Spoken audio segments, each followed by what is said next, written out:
Okay, we'll call the meeting to order. Steve Ballage will lead us in the pledge and introduce our clergy this morning.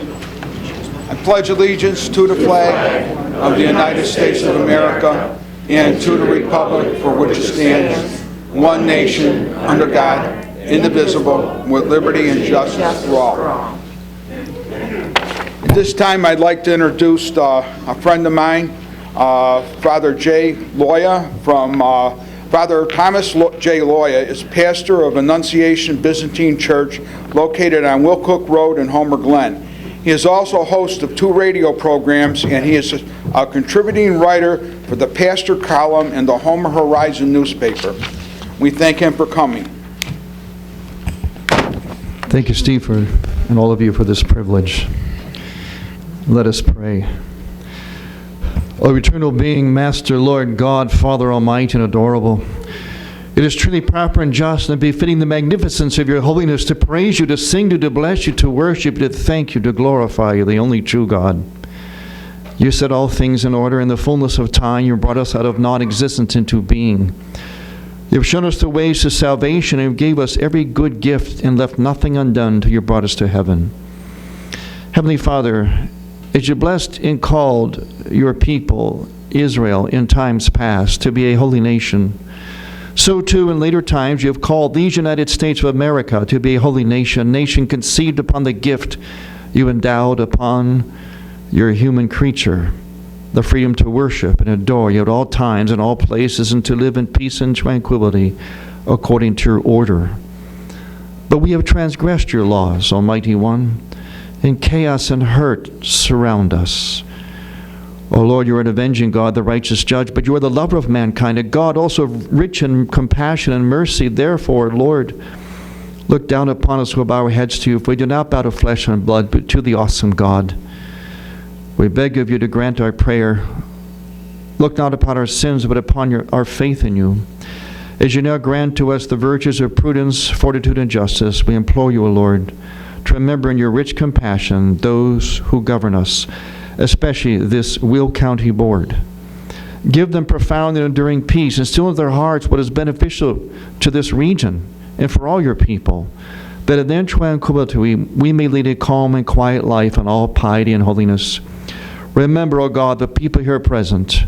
Remember all your people, this your nation upon which you have poured out your rich blessings, for you know the name and age of each.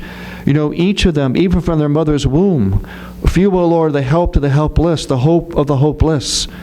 Bless all our good intentions, as is your good will. For you give us everything, O Lord. Keep our intentions pure, our resolve unshaken. Grant us a faith that cannot be confounded, a love that does not pretend, a wisdom that overflows, the defeat of every enemy, the full observance of your commandments, and an acceptable defense before your first and judgment seat.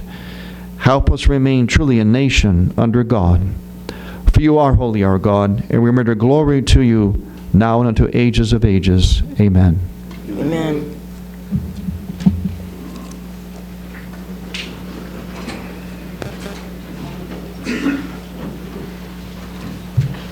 Thanks, Father. I know.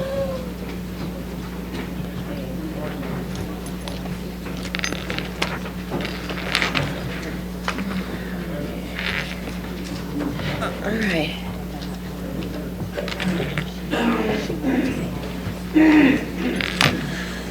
You ready? Okay. Madam Clerk, call the roll. Ferry. Here. Frizzalone. Here. Ogalla. Summers. Cook. Moostis. Rice. Tyson. Harris. Here. Trainier. Fritz. Mueller. Gould. Van Dyne. Here.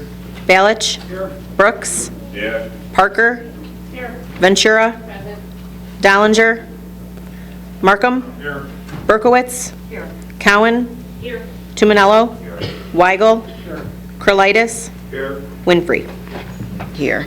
23 present, 3 absent.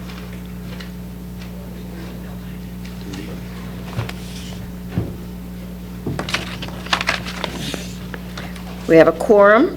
Motion to place on file a certificate of publication. Madam Clerk. Ferry. Yes. Frizzalone? Yes. Ogala? Yes. Cook? Yes. Mustis? Rice? Yes. Tyson? Yes. Harris? Yes. Trainier? Yes. Fritz? Mueller? Yes. Gould? Van Dyne? Yes. Balich? Yes. Brooks? Yeah. Parker? Yes. Ventura? Yes. Markham? Yes. Berkowitz? Yes. Cowan? Yes. Tumanello? Weigel? Curlitis? Yes. Winfrey? Yes. 23 affirmative. Motion passes. Okay. We have the Will County Board meeting, meeting minutes from September 19th. Motion by Ferry, second by Mueller. Any discussion? All in favor? Aye. Any opposed? Motion carries. We also have the executive session county board minutes from September 19th. Motion by Markham, second by Ogala. Any questions?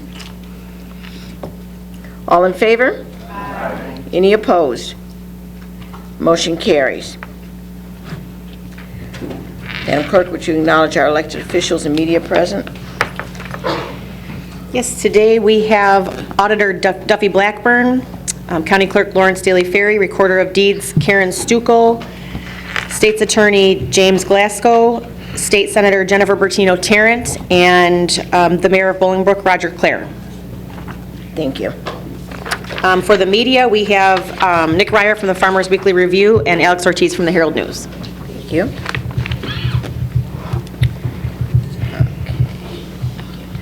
Next up, we have a presentation from the Plainfield Transition Group. Wendy?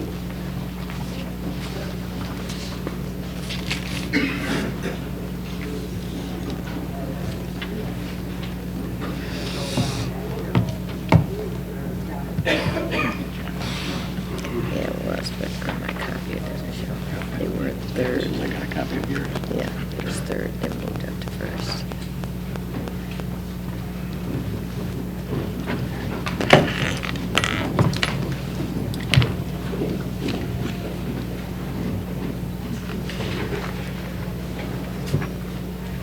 Plainfield Group will be speaking about the value of public transportation to them, and supporting them this morning is the Lockport Transition Community Connection Center. Good morning.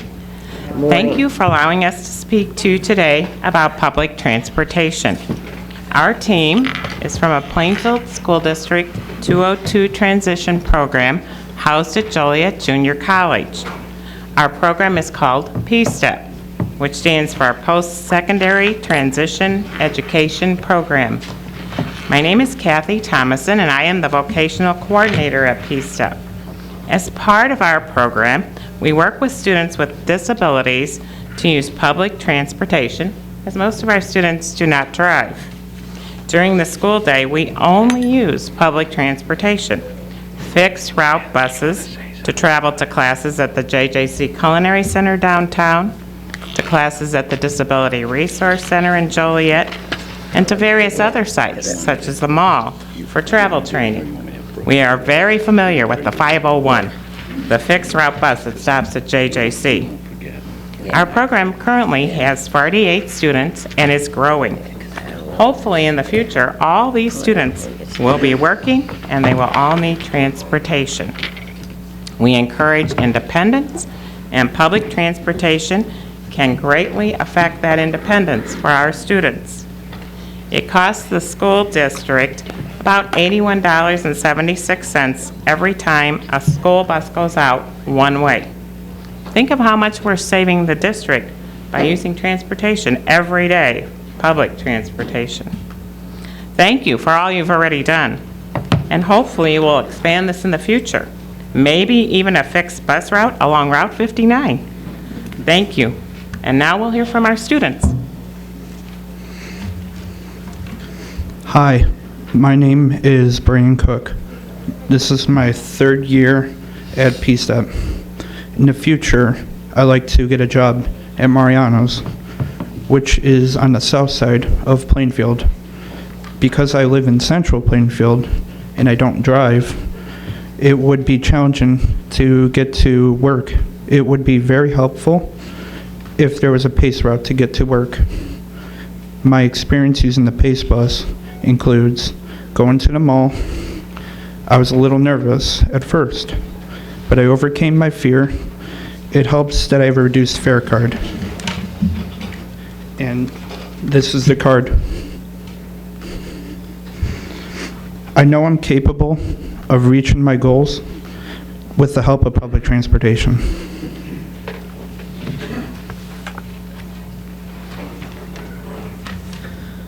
Hi, my name is David Kamek, and this is my second year PSEP. I live in the north part of Plainfield, and in the future, I'd like to get a job at McDonald's, but the nearest McDonald's is almost 2 miles away, and there aren't any consistent sidewalks, and having a PACE bus stop by my house will be helpful. It'll help me gain confidence in riding the PACE bus independently. I have used PACE bus to go to the DRC and my culinary class. I have a reduced fare card. If there was a PACE bus by my house, I will usually get to and from work and to go to the movies. Hi, my name is Kalina Derrick. This is my first year at the PSTEP program. I don't currently work. I would eventually like to get a job, possibly at a daycare or Little Caesars. I also currently don't drive. Therefore, using a PACE bus to get to the job would be convenient. The experience that I've had using the PACE bus has been excellent for me. I like it because the drivers are great workers to the customers. I feel very comfortable taking the PACE bus to my DRC class. If there was a PACE bus by my house, I'd use it to go to the movies, mall, or bowling. Hello, my name is Allie Espinos. I'm in my 4th year of PSTEP, and I'm aging out at the end of the year. I see myself taking classes at JJC in the future. I'm unsure how will I get to the college because I don't drive. I live near Plainfield South, and my dad is going to start working every day, and there's no PACE stop on my house. In the future, I would like to get a job at Jewel. It would be helpful if there's a PACE route by my house. I take the PACE bus to culinary class once a week in downtown Joliet. We also take the bus to the mall and the Disability Resource Center. I feel very confident using the PACE bus.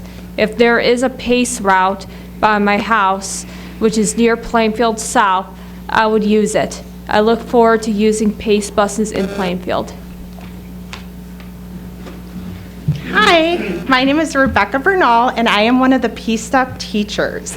Part of our curriculum includes teaching travel training, which we feel is so important because students need a way to get to and from work as well as social opportunities. So I'm going to talk about one of my favorite topics, which is our students. One of our students who's now in Project Search is named Kayla. Kayla lives in Romeoville, and on the weekends she likes to use the PACE bus to go to Louis Joliet Mall. Some of the other places that students like to go, and we go within our program, include downtown Joliet, where we take culinary skills classes. We also like to go out to eat in downtown Joliet, come to places like this, and we also take a yearly trip using the Metra train. Another one of our students is named Jose. Jose was with us a few years ago where we really practiced using public transportation. Jose actually has a job at the Walmart in Plainfield. However, because he lives in central Plainfield, there's not a PACE bus that goes by his house. So some of our colleagues, including myself, have seen Jose walking down 59. Although we are so proud of his dedication to get to and from work, knowing how busy Route 59 is, this is not always very safe. So he actually uses Uber now, and anyone that's used Uber knows it can get very expensive over time. We have another former student named Jeremy. Jeremy was offered a job at Walmart. He lives by Larry's Diner in Plainfield, and due to the limited transportation, he's unable to get to and from work. We are very proud of two of our students this year, Sean and Christian, who recently obtained employment in two of our high schools, Plainfield South and Plainfield Central, in their dish room.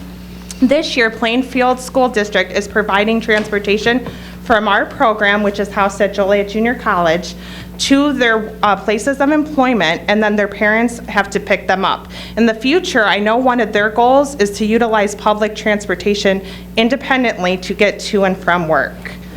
As you can see, adding more public transportation in our community would be so beneficial for not only our current students, but our future students, as well as our family members. We really appreciate all the work you guys have already done, including the park and ride. Thank you guys so much for your time. Thank you.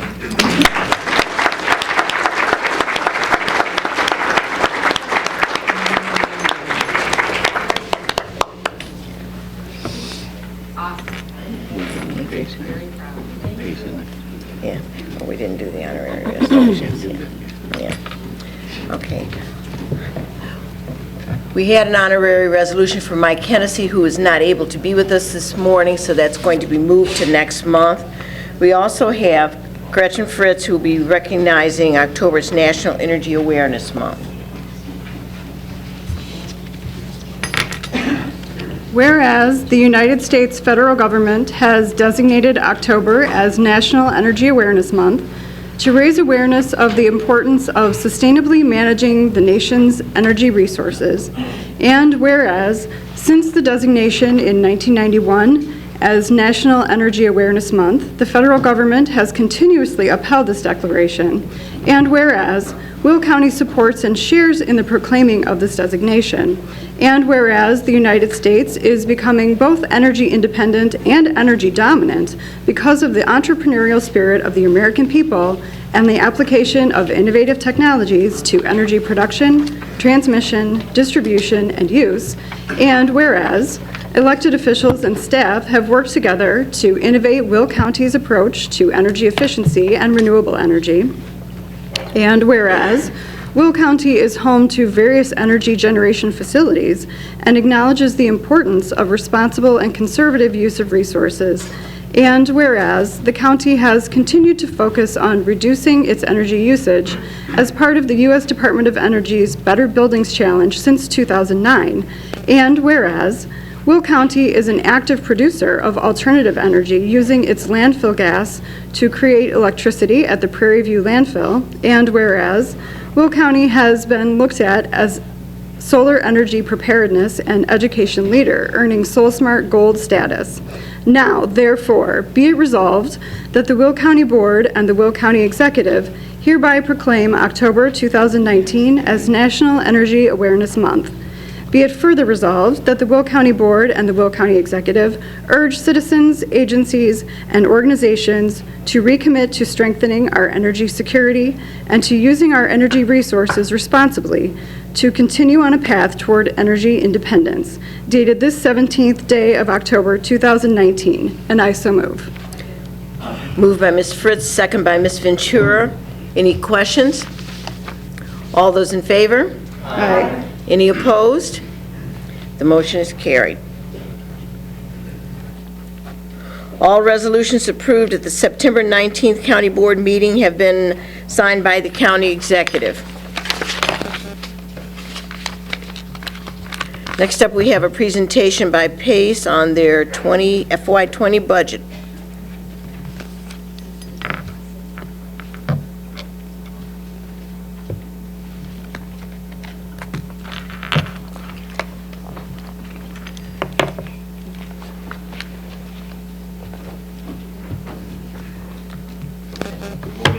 Madam Speaker. Yes, it is on. County Board members, thank you for having us here today.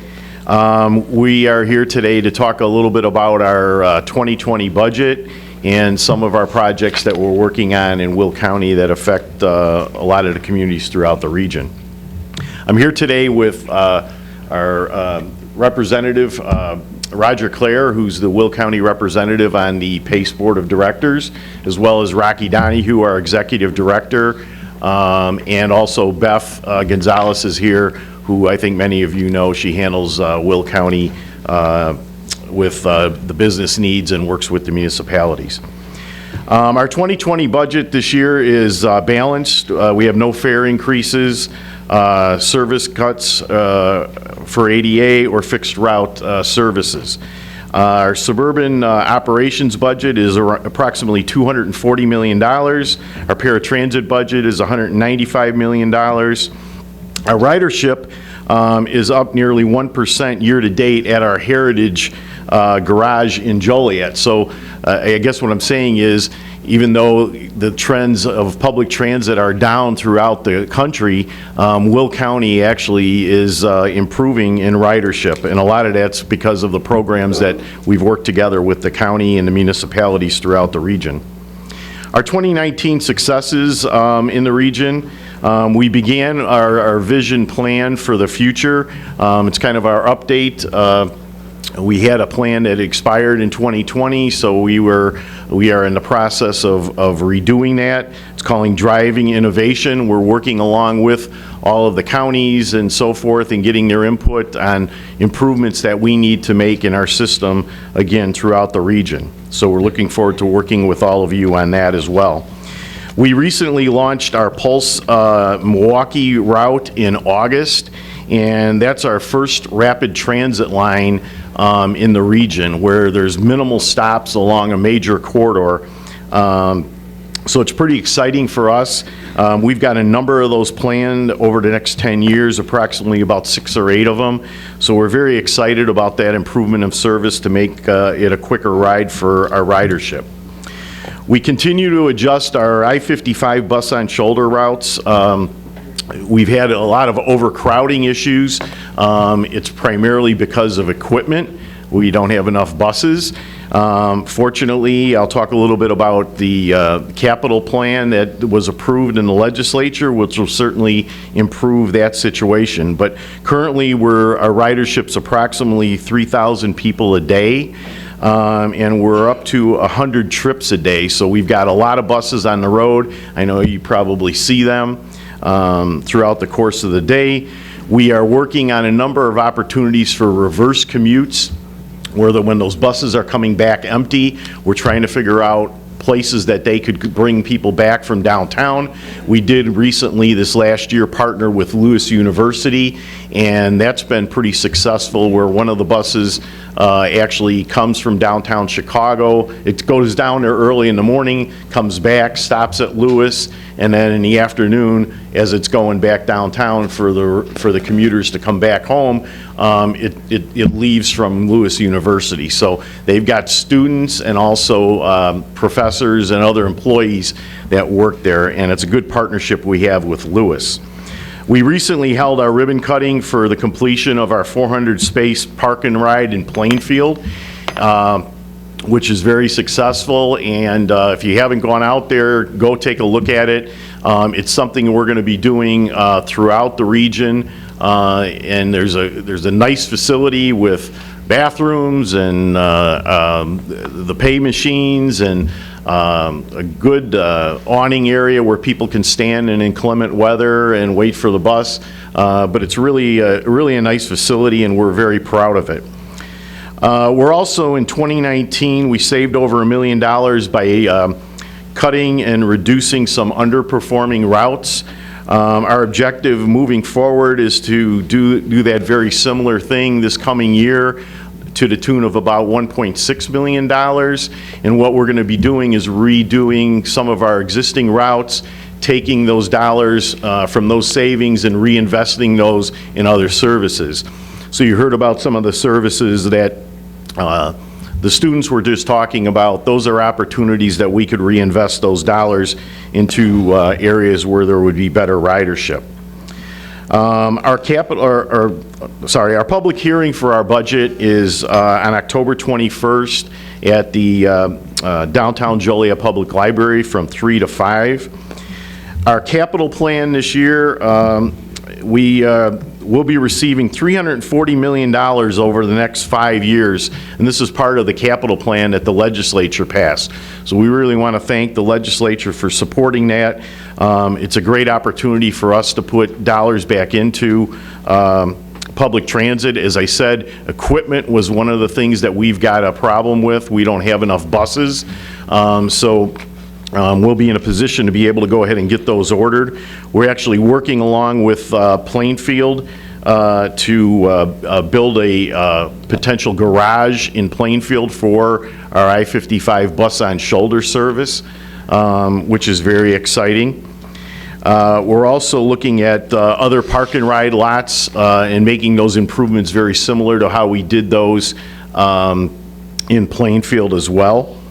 And we're also constructing, obviously not in this particular region here, also our Northwest Division garage. We're going to be replacing our Des Plaines garage with a new one in Wheeling. We bought a facility up there to renovate. We're also working along with, and we'll be working along with Metra, I think, on this, our Harvey Transportation Center. We've got some dollars that were appropriated for us to be able to redo that, which is a very highly used hub for us. And then also our Joliet Transit Center, we are working in conjunction with the city of Joliet in a partnership, and we're committing $8 million to build that. We're hopefully going to have a potential groundbreaking in the spring with that, so we're very excited about that as well. We're also going to invest over $20 million over the next 5 years to improve ADA paratransit customer service with upgrading software, book trips online, pay fare through Metra, and also purchase some land for transfer stations throughout the region and the city of Chicago to make it easier for our riders to be able to find those buses. We continue to work with companies and organizations on workforce mobility, and we work very closely with the county. We continue to work with companies like Amazon, Centerpoint, Hearth Foods, Magid, G&W Electric, Berlin Industries, Alta, Lewis University, Mannheim Auto Auction, Disability Resource Center, Senior Services, Catholic Charities, and of course you've heard earlier where we work with high school transition programs throughout the county. It's a great opportunity. Beth Gonzalez works very closely with all those groups, and we're very excited about their potential interest in utilizing public transit. We are the second largest transit system in the United States that serves people with disabilities, and we carry around 200,000 trips a day throughout the region. So with that, I'll open it up to see if there's any questions, and certainly we look forward to working with all of you in the future. Mr. Mustis? Mayor Claire, you know, every year I have to make say a little something, and I do think PACE certainly tries very hard to improve service. So, but yet, most of Will County does not have fixed routes, or not workable fixed routes. And there's always the special programs that we may do or partner with employers or whatever.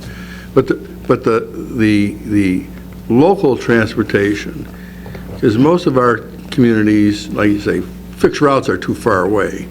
And maybe there's not enough fixed routes. And there's certainly no fixed routes that go from one end of the county to the other, like a Route 30 that basically would, at least on an east-west, could take you from one end of the county to the other. What are we doing to try to improve? And I might add, more local operators. Frankfort Town, I've been involved with the PACE for over 30 years. I've run a PACE program for 30 years. And it's always been a challenge. And I see more PACE operators either cutting their service or getting out because they can no longer afford it, the cost. I mean, we in Frankfort Township have our local, and we also use the Will Ride where we split the cost. But I'm thinking the Will Ride, I think the average ride is like $36. And if you do that, round trip, that's $72, and the local's picking up about 40% of that. So it's really not affordable to operate.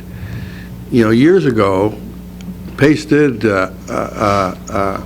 participate a little bit more in the cost of the operation. In other words, there was subsidies in one way or the other. That's many years ago, I might add. But my concern is that the local operators are just not going to be able to continue because of the cost burden.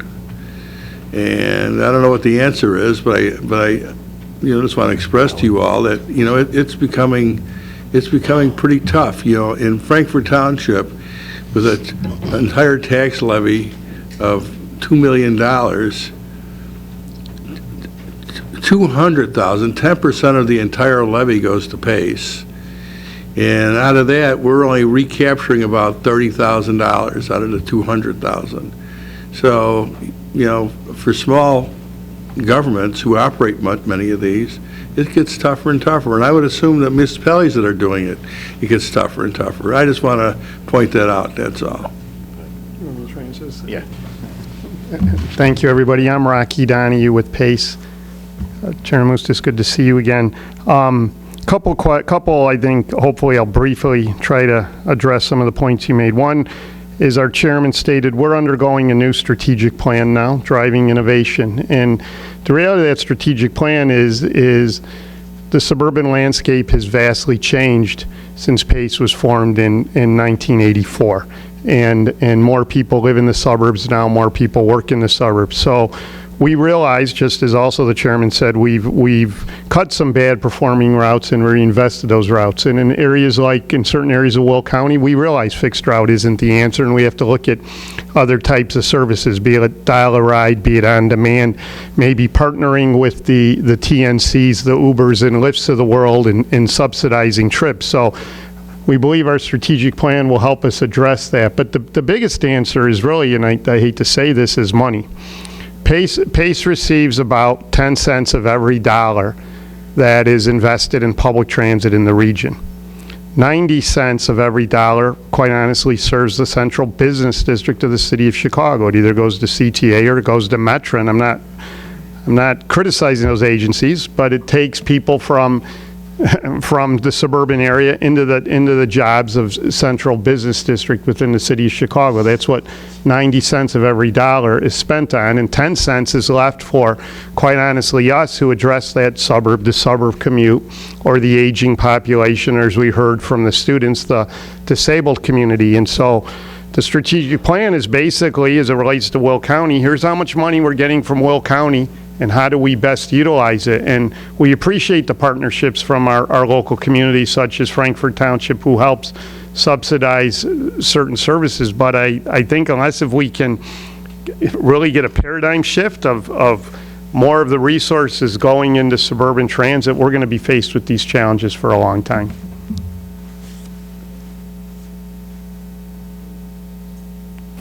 Hi there, my name's Mimi Cowan. I live in the Naperville portion of Will County, and I just noticed that one of the proposed cancellations is the route that serves my area on Route 59, the Saturday service.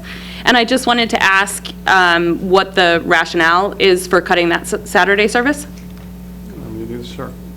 Thank you. It's a great question. So it's a lot of factors. So every quarter, so every 3 months, we evaluate every route in our system. We have over 200 routes, and we evaluate them on certain criteria. Fare box recovery ratio is one, and what that means is what does the route cost, and then how much we're collecting back in fares to cover the cost of that route. And as Mr. Moose has pointed out, he's spending X, and what they're getting back in fares is X, and there's a big subsidy.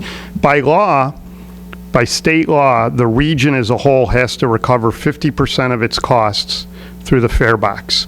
So state of Illinois has said the customer has to pay 50% and the taxpayer has to pay 50%. And if it was a region, you don't recover that 50%, we're not going to give you your state money because you guys have to make sure that the customer's paying its fair portion.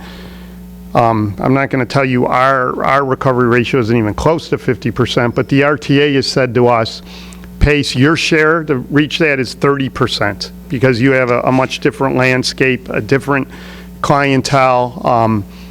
So one of the factors we look at is what is the recovery rate. I don't have that in front of me, but I know it's like in the teens, or maybe not even in the teens, 12 to 17%. So we're not even close to that 30%. Other issues that we look at is a productivity, and by that is how many riders per hour are getting on and off that bus, and it's not meeting that standard either. And then another issue is the subsidy per trip. So we have established that subsidy per trip is $5, is average throughout the system. What's going on that service, at least on the Saturday portion of it, we're subsidizing it much more than $5. So I can get you the exact thing. So we look at those, we look at every route in the system, and the routes get ranked on those productivity. And just as our chairman said, unfortunately, we have an obligation to the taxpayer as well to take the limited resources we have and try to reinvest them in service that is carrying more people and it is being just more productive. And unfortunately, that service on Saturday is not meeting that criteria.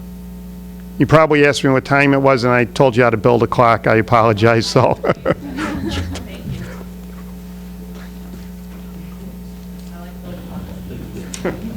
Mr. Moose, just... Yeah. I'd like to ask just one more question. Here in Will County, we started Will Ride. Will Ride is based on, it was started by a grant from the RTA that will hopefully continue. And I think one of the ways, and I know you're not the RTA, but I think one of the ways to help relieve some of that financial pressure and expand the system is by larger grants to like a Will County to help drive down some of that cost and expand the services.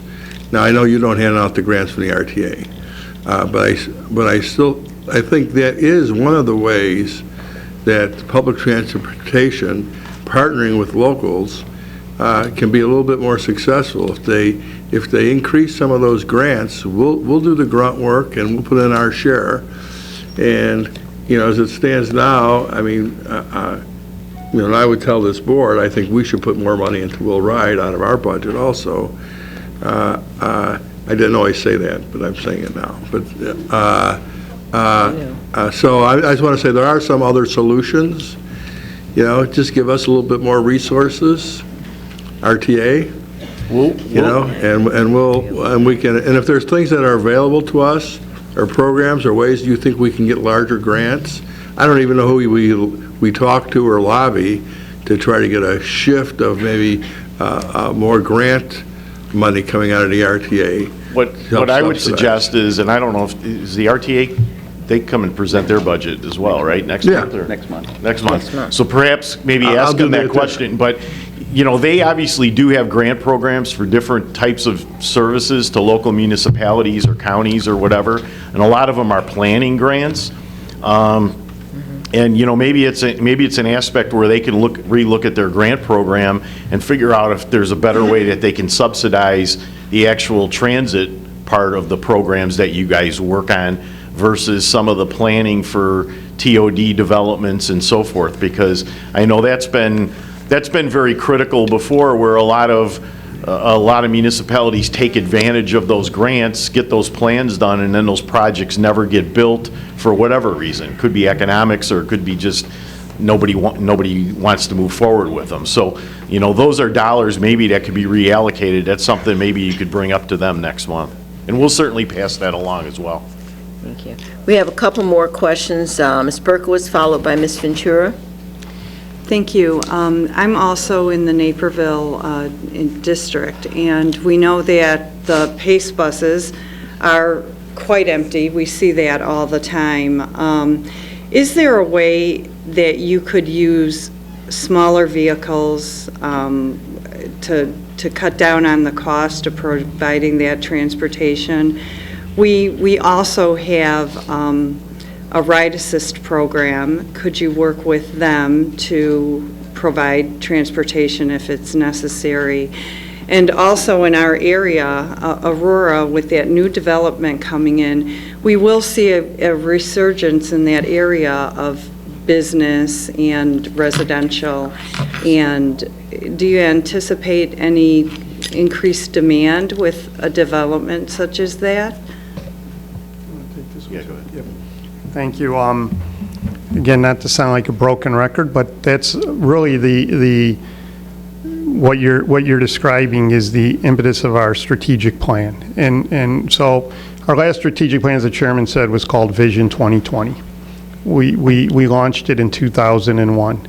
Well, we're now 4 months from 2020, and you know, we might be a little late to the party, but at least we're coming to the party. We realize, hey, we need a new plan. And we started this in January of 2019, and as I described earlier, we realize the suburban landscape has changed. To your question about bigger buses versus small buses, we actually operate the largest small bus fleet in the nation.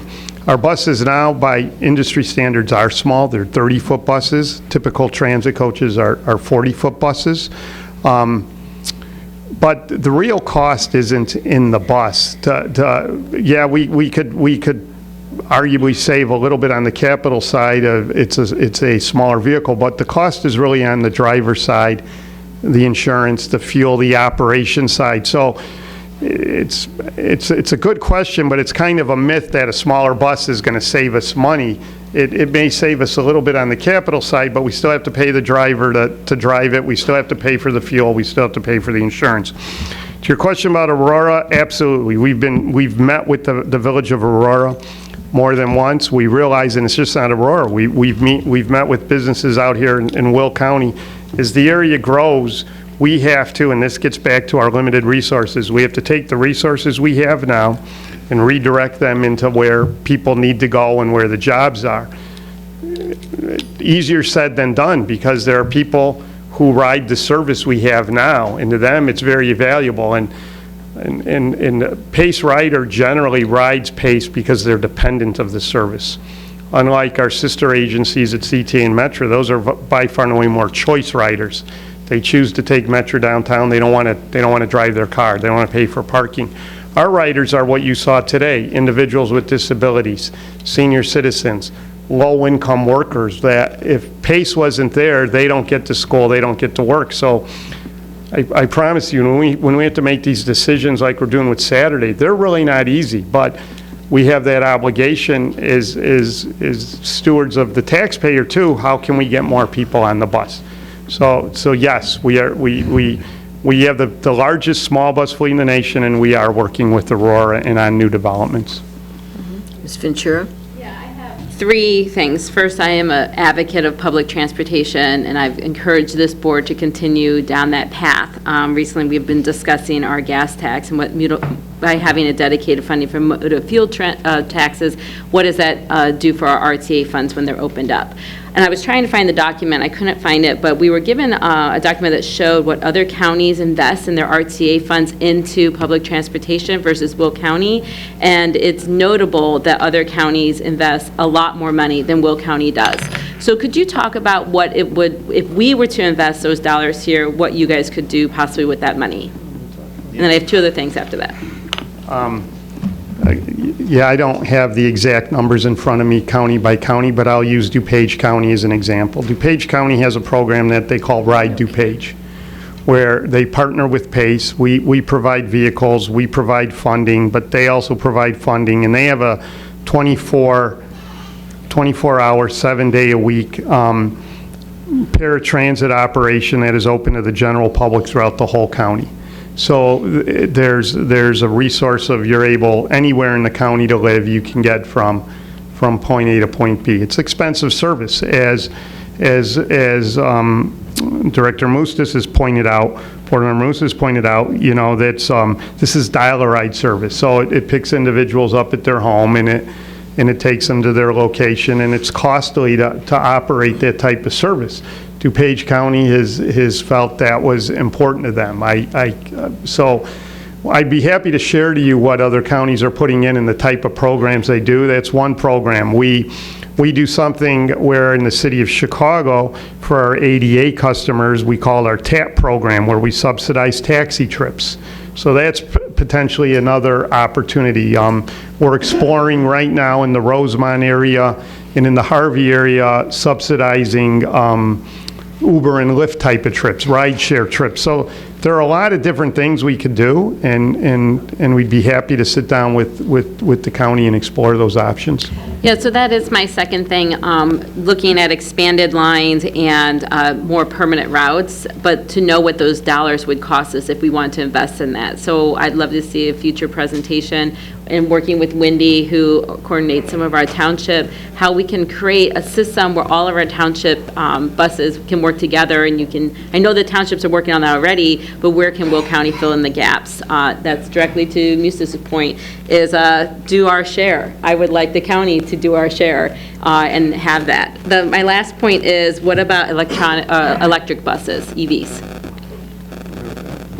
So, it's a great question. So we have made a decision at Pace. We're moving to compressed natural gas buses. Not as environmentally friendly as electric, but much more environmentally friendly than diesel vehicles. And why is that? So a diesel bus costs roughly $500,000 today. A compressed natural gas bus roughly costs $520,000, so $20,000 more. An electric vehicle is upwards of $700,000 to $800,000. It's almost double the cost. We have a capital issue in the sense of a state of good repair, and it becomes a cost-benefit analysis. The savings, the operational savings between operating compressed natural gas and electricity doesn't warrant paying almost twice as much today as an electric bus. And we also don't have the infrastructure in the community to support electric buses right now. A lot of our buses are on the road for upwards of 12 hours a day. They would have to charge somewhere along the route. And so we don't have the infrastructure also to support electric buses. However, as the technology changes, and if those prices come down, like everything, I remember in the 80s, I bought a VHS for $1,000, and then eventually you could buy one for $29. But so as the technology changes with that, we probably move in that way. But we are moving to a more environmentally friendly fuel, compressed natural gas, and it's also the biggest supply of compressed natural gas is right here in the United States, so we won't be dependent on foreign fuel and those spikes that occur at the gas pump as well. Thank you. Mr. Harris? Yes. Is your strategic plan available on your website? It is not yet. The Okay. strategic plan is still being developed, but we envision it being ready to roll out to the public in January. Okay. Final questions for Rocky, Rick, Roger? Okay. I'd just like to say one thing since I'm here. Mr. Mayor Claire? First of all, Rocky has been with the pay system since its inception, was recently elevated executive director, and is a very hardworking, knowledgeable man, and it's hard to compete with him, as well as the expertise of Chairman Kwasniewski and their president in the room. But I've never seen an agency that's more responsive to individual communities, townships' needs than PACE is. Grants are fine, but when grants run out, local funding has to pick that up. So when you look at grants, you have to look at the long term also. And frankly, sometimes the whims of people that ride buses changes. The numbers grow, they shift. Park and ride facilities are hard to come by, they're expensive to maintain and build. The one in Plainfield is beautiful. We have two in Bolingbrook. And the buildings and the millions of square feet of industrial parks, business parks that have been built in Will County in the last 10 to 15 years. Those change too. A building that has 30 employees one day, next year might have 500. So it's continually shifting, and often PACE and other agencies like that are the last to know. So we find out after the fact that there's these needs, and then we have to make shifts, because you have to look at these, people said empty buses, people see a piece of buses are too crowded. It's a continually changing things, but again, I can assure you that the PACE staff does a great job. Beth Gonzalez is here all the time. She's opposite Bolingbrook. She's available to meet with any of you that got questions, as well as our PACE, other PACE staff. So I think your PACE dollars are in good hands, but it all boils down to, ladies and gentlemen, money. You wrestle with it, we wrestle with it. You can take it from here and move it there, but eventually somebody's got to fill those pots of money. Thank you. Thank you. Anything else? Thank you, gentlemen. Thank you very much. We have Metra this morning also doing their fiscal 20 budget presentation.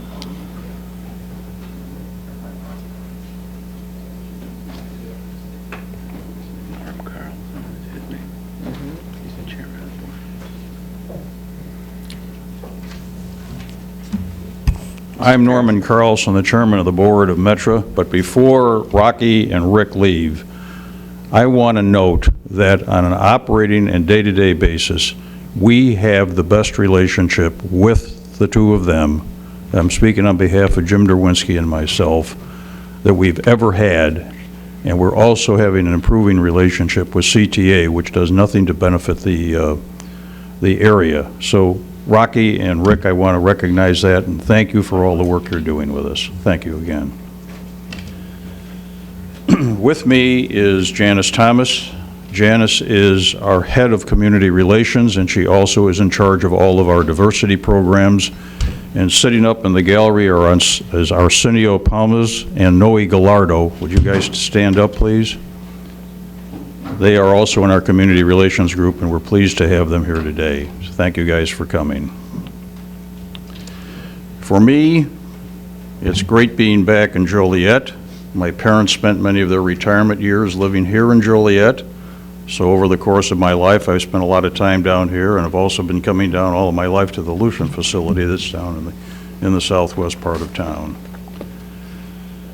Under Metra's proposed budget, it is balanced, number one. And number two is this is the second year where we are not having a fare increase, thank you to the capital program. Now, I all know that all of you are very familiar with capital and operating.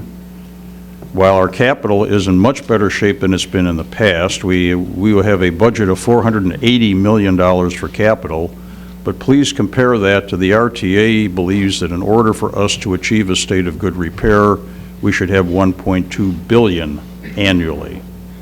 In the past, we have been basically operating with about a quarter of that need.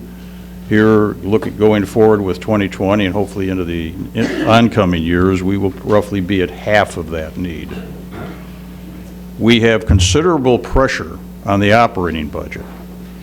The major issue for that pressure is a federally mandated, unfunded system called positive train control. To use the words of Don Orsino, a well-respected Will County resident who was our prior executive director, this is not a program that keeps giving and giving, it's a program that keeps taking and taking. We hope the cost of this will be only $20 million.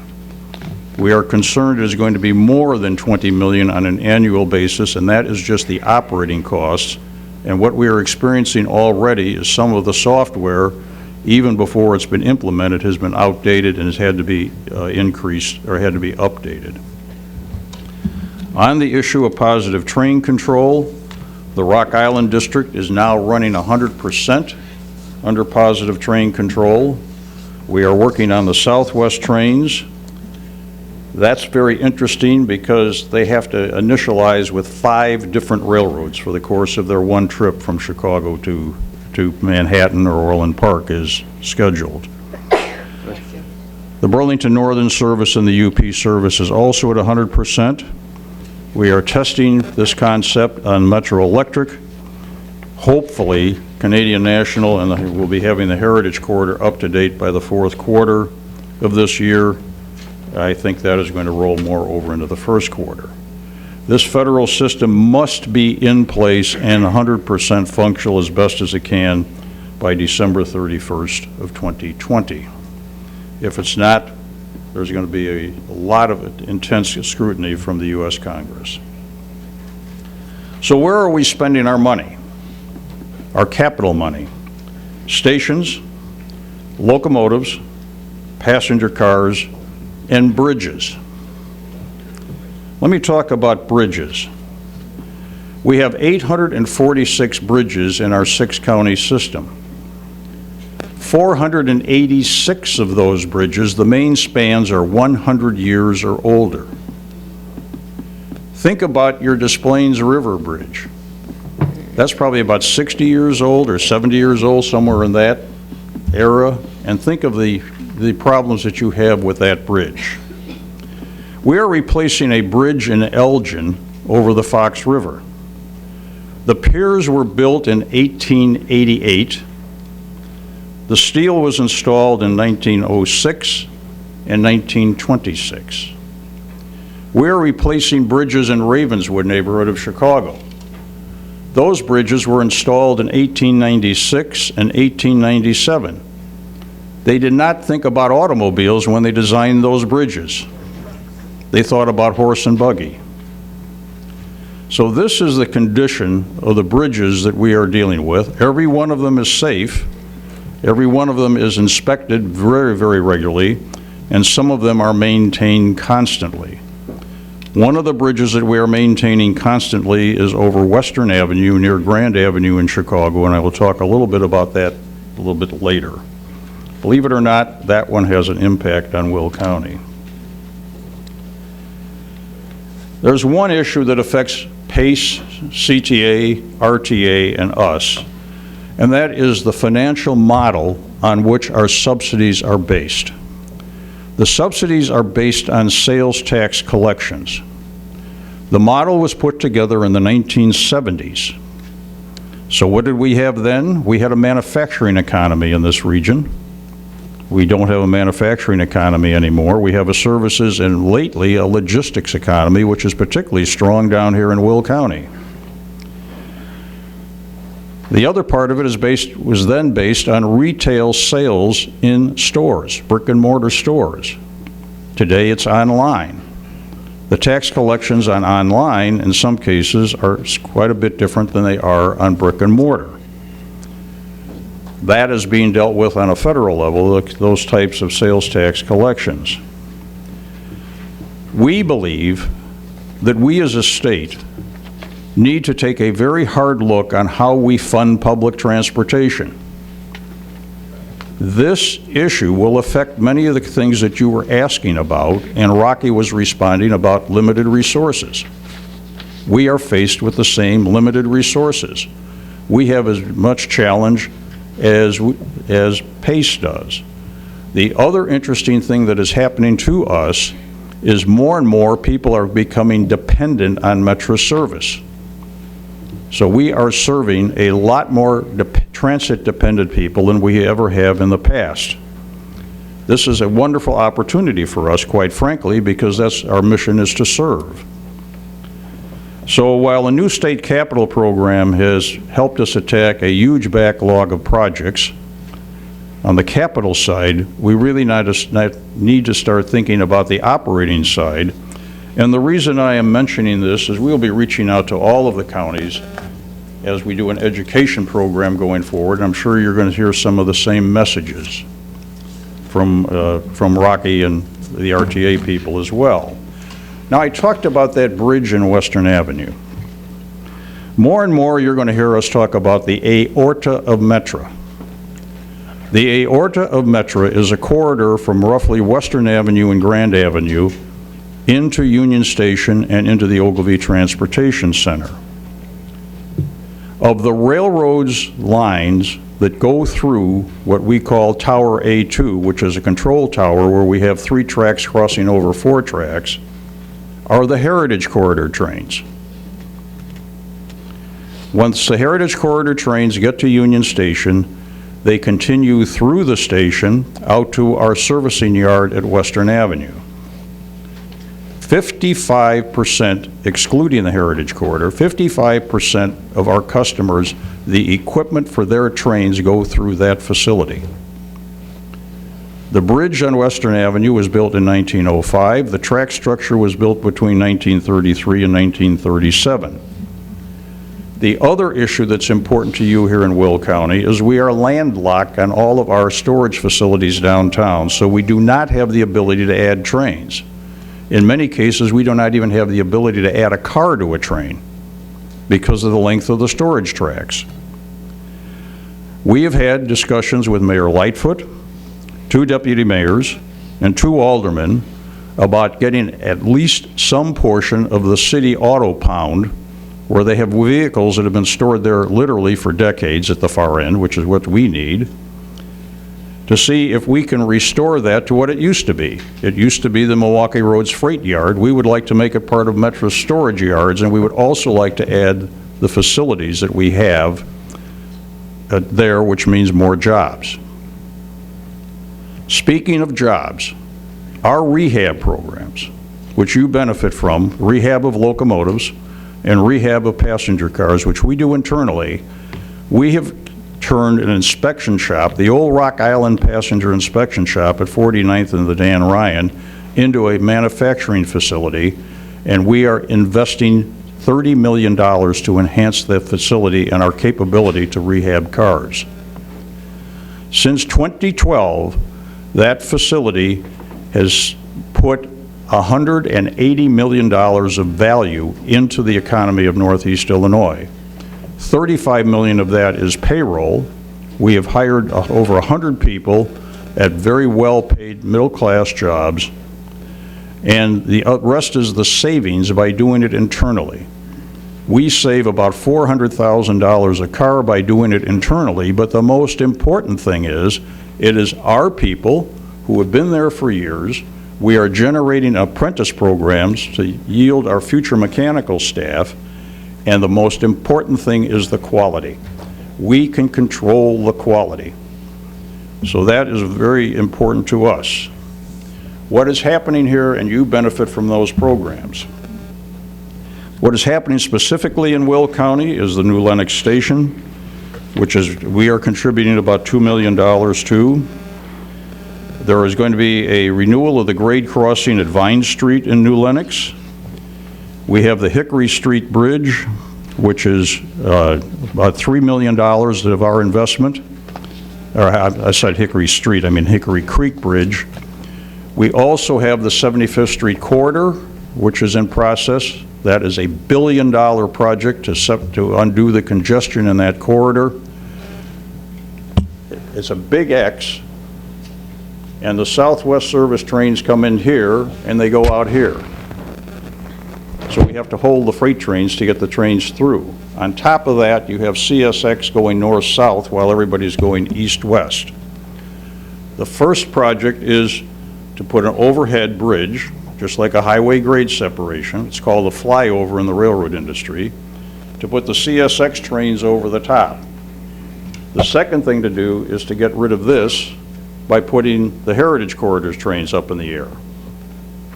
I'm sorry, the Southwest Service trains up in the air. You will hear a lot about this project, and there is a lot of work going on to increase the minority participation.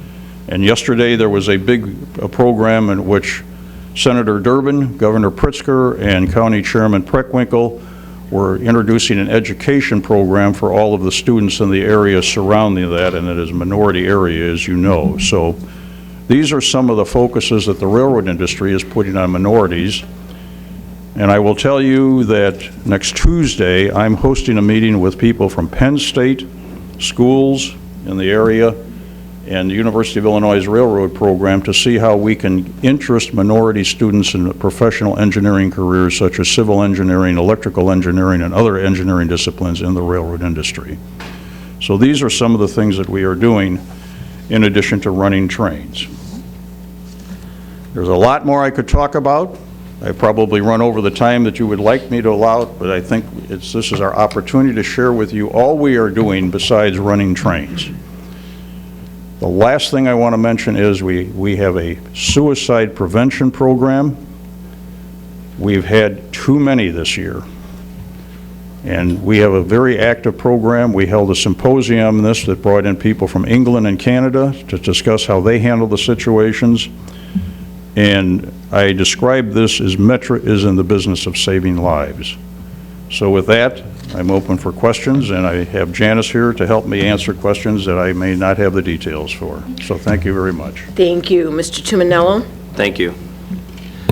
My question is, after looking at your financial plan, it looks that you appear to be budgeting about $8 million less in paid ridership for 2020. I was curious, A, why that is, and secondly, the follow-up question would be, then it seems like in your 21 and 22 budget, all of a sudden you're ramping that thing back up where you're gaining 10% ridership all the way up to $442 million in total revenue. So it's a little concerning that we're seeing a big drop off, and then over 2 years later you think that it's going to rise by over 10%. I'm wondering if there's a... The short answer is the main reason for the drops in ridership has been people are working more at home than they have in the past. And when Cook County started to accept electronic filings, the legal community ridership went like this, because they only now come downtown maybe 1 day a week or 1 day a month, and the only time they come down is when they have to go to court appearances. Sure. So that's one of the examples that has hurt us here recently. Number two is we have hired a bright young guy as a marketing fellow, and we're looking to start to ramp up our marketing. Now, it doesn't affect here, but one of the major areas we are looking at is reverse commuting. We have a substantial reverse commuting market from Chicago to Lake County. Why? Because the Lake County businesses have invested in the shuttle service from the train station to the businesses. We added a morning sunrise express on our Milwaukee North line. RTA gave us a grant for half the cost. We put together a partnership of the Lake County Partners, which is the economic development organization, and we have 15 publicly traded company headquarters in Lake County. We have Abbott, AbbVie, which is the spin-out out of Abbott, Granger, and a number of others. These are the principal companies that are helping to fund this service. In addition, the County of Lake, the City of Lake Forest, and the Village of Deerfield have contributed to the 50% pool that helped put the operating cost of this train. The next step is for us to put what we call a universal crossover. That's where you have a right-hand switch and a left-hand switch, so you can reverse tracks and reverse the direction of trains. That same group of partners from Lake County have committed to 50% funding on the capital cost of that crossovers and the related signals. That will allow us to run more trains and turn them at the Lake County or Lake Forest platforms, or just north of Lake Forest platforms, to save time of running the equipment up and down. So that starts us to get more efficient use of our equipment. We are starting to the discussions of some additional service with the businesses in Lake County. AbbVie is the one that is looking at it the hardest. Why? AbbVie is looking at adding $100 million in payroll. Their targets are mainly young people that want to live in Chicago, and they see having us provide that reverse commuter service is a huge benefit to their recruitment efforts, because these young people do not want to drive, and when they can work on the train. The train makes all the stops in Chicago and then runs nonstop from Devon Avenue in Chicago to Lake Cook Road. Our own transportation people couldn't believe how fast we got a train up there by providing that type of service. Great. Thank you. Ms. Trenier? I just wanted to let you know that I visited the new Romeoville station. It's very nice. Can you put some tracks through Bolingbrook? The Romeoville station's very nice, and the parking is filled up already pretty well, from what I understand from talking to the riders. So I think there's just 3 trains, and I believe it's the second train that gets the most traffic. But on a non-holiday week and a non-Monday, there's a lot of cars there. I can see it in the future, you're going to have need for more parking. Well, the parking lot has been expanded once already. Yeah. And there is land for another I expansion. saw, it's right there. It's right there, and that's in the plans. It is not funded right now. Yeah. I'm going to take an opportunity to say, just so you know, Canadian National has told us for us to add any trains on that, it's $5 million of capital money for each round trip. Yeah. No, And I mean, will- you have 3 trains. It's a decent amount of trains. Yeah. Yeah. And I will tell you that Representative Dan Lipinski is very focused on this issue. And we have met with Dan on a number of occasions, and it comes up all the time. We were able to get that 245 in, so we have 4 trips out. And we've also tried to explore, and the conversations have not gone anywhere, to try to have some reverse commuting. And we approached Argonne, I'll tell you that, and it turned out that there are people who would much rather have a bus go up to the BNSF line because of the number of stations on the BNSF line, both in and out. Yeah. So we are doing a lot of it. To further answer your question, we're doing a lot of things to see how we can recover the ridership. Right. Yes, the price of gas impacts us. More importantly, the price of parking downtown impacts us. And the fare increases, to some extent, have impacted us, but this is the second year without a fare increase, and we're looking to hopefully recover some of that ridership. I do find it interesting that on the BNSF, there aren't any express routes within the main section. I don't know how to explain it, but other than to give an example, from Naperville to Berwyn, 15 stops.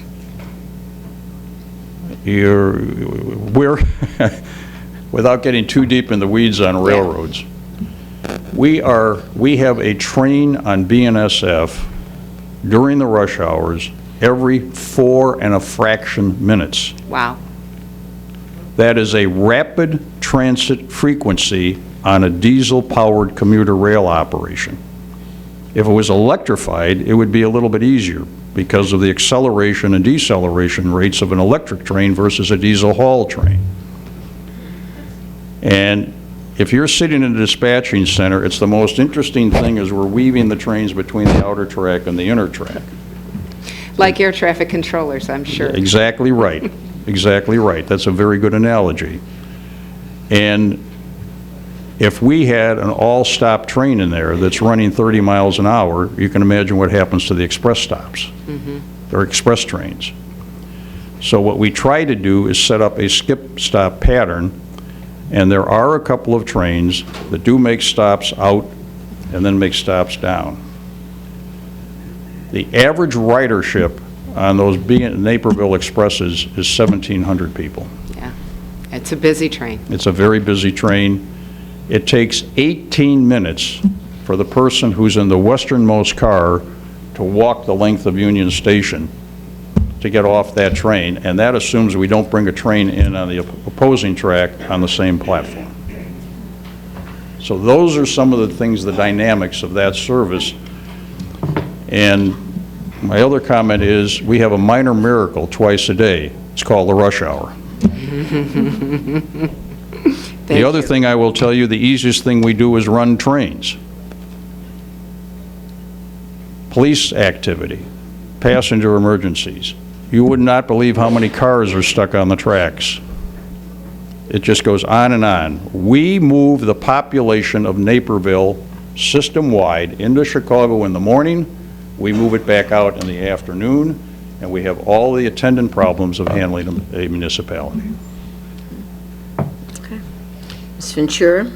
Yeah, I'm not sure if this runs through you guys, but at one point there was talk of a high-speed rail going to St. Louis, and then the project got stalled. In the future, is that anything you guys are looking at from Chicago to St. Louis? That's Amtrak's purview, not Thank ours. you. What else? Thank you very much. Thank you.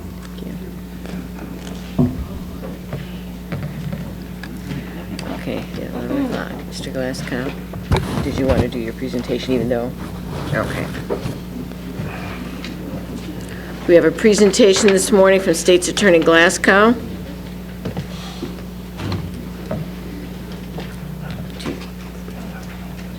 Are you going to accept on behalf of Larry? Good morning. On October 9th, we had a banquet, Real Heroes Don't Wear Capes, to celebrate the people who help us, carry out the mission of the Children's Advocacy Center. And it was amazing. There was a spirit in the room that was really special. Scott Cross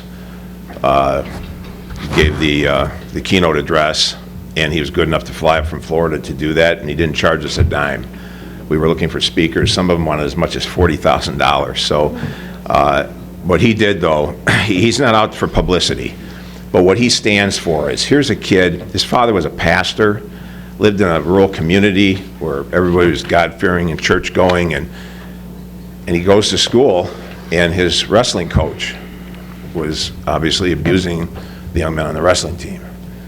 And of course, back then, you didn't say anything, because, you'd be branded as something evil, you as the child. And so I think we're past that. I think we are much more accepting of people and what their lifestyles are. And so we don't condemn people, especially when they're a victim, and especially when they're a child. And I was hoping very much to give this award. This thing is amazing. It weighs about 10 pounds to Larry personally, and I was looking forward to giving it to him personally again today. Larry Walsh has played a critical role in the Children's Advocacy Center. After 3 years at Silver Cross Hospital, he stepped up and got us some office space within the county, and every time we needed to move to a new location, to a larger location, he provided us with that location. As the county executive, that's his province. But again, he can refuse. So we've got a decent space right now. We're working on building a separate building, but what we have right now is working very well for our needs. And we've talked to the county board about getting some remodeling for our accreditation, because some of the walls don't go to the ceiling, and I know that'll get done. But Larry, we recently heard a summary of his career. I don't think anybody will ever match Larry Walsh for his continuous public service. I don't know how many decades it was that he's held elected office. I personally have, when he was a senator in Springfield, had an opportunity to have him sponsor bills for me. One in particular, I got to just tell you this one, the animal torture bill, when somebody set a cat on fire in Joliet. I went down to Springfield, and Larry sponsored the bill.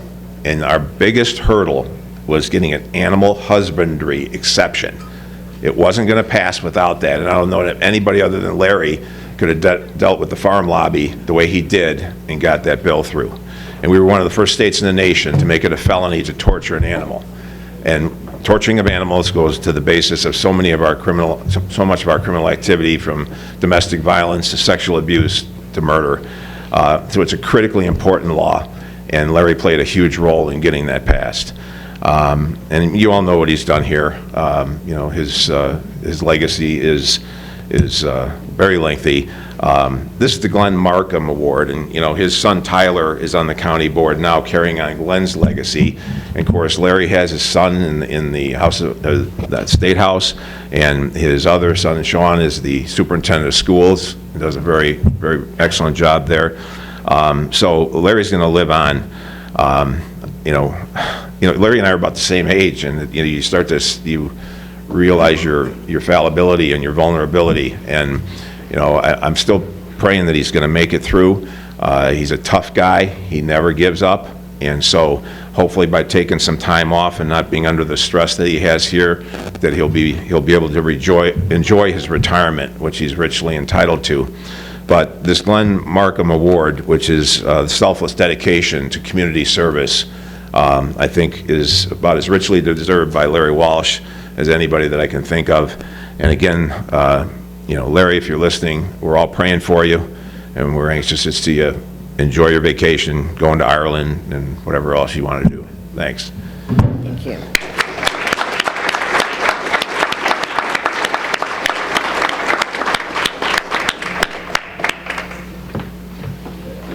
Thank you. We'll start our committee reports with the Land Use Committee. Mr. Markham. Thank you, Madam Speaker. I'd like to start by opening, or making a motion to open the public hearing for all land use cases. Moved by Mr. Markham, second by Ms. Ventura. Any questions? All those in favor, or call the roll, I'm sorry. Ferry? Yes. Frizzalone? Yes. Ogala? Cook? Yes. Mostis? Yes. Rice? Yes. Tyson? Yes. Harris? Yes. Trainier? Yes. Fritz? Mueller? Yes. Gould? Van Dyne? Yes. Balich? Yes. Brooks? Yes. Parker? Yes. Ventura? Markham? Yes. Berkowitz? Cowan? Yes. Tuminello? Yes. Weigel? Carlitis? Winfrey? Yes. 23 affirmative. We're now in public hearing. We have one speaker signed up, Maria Galvez.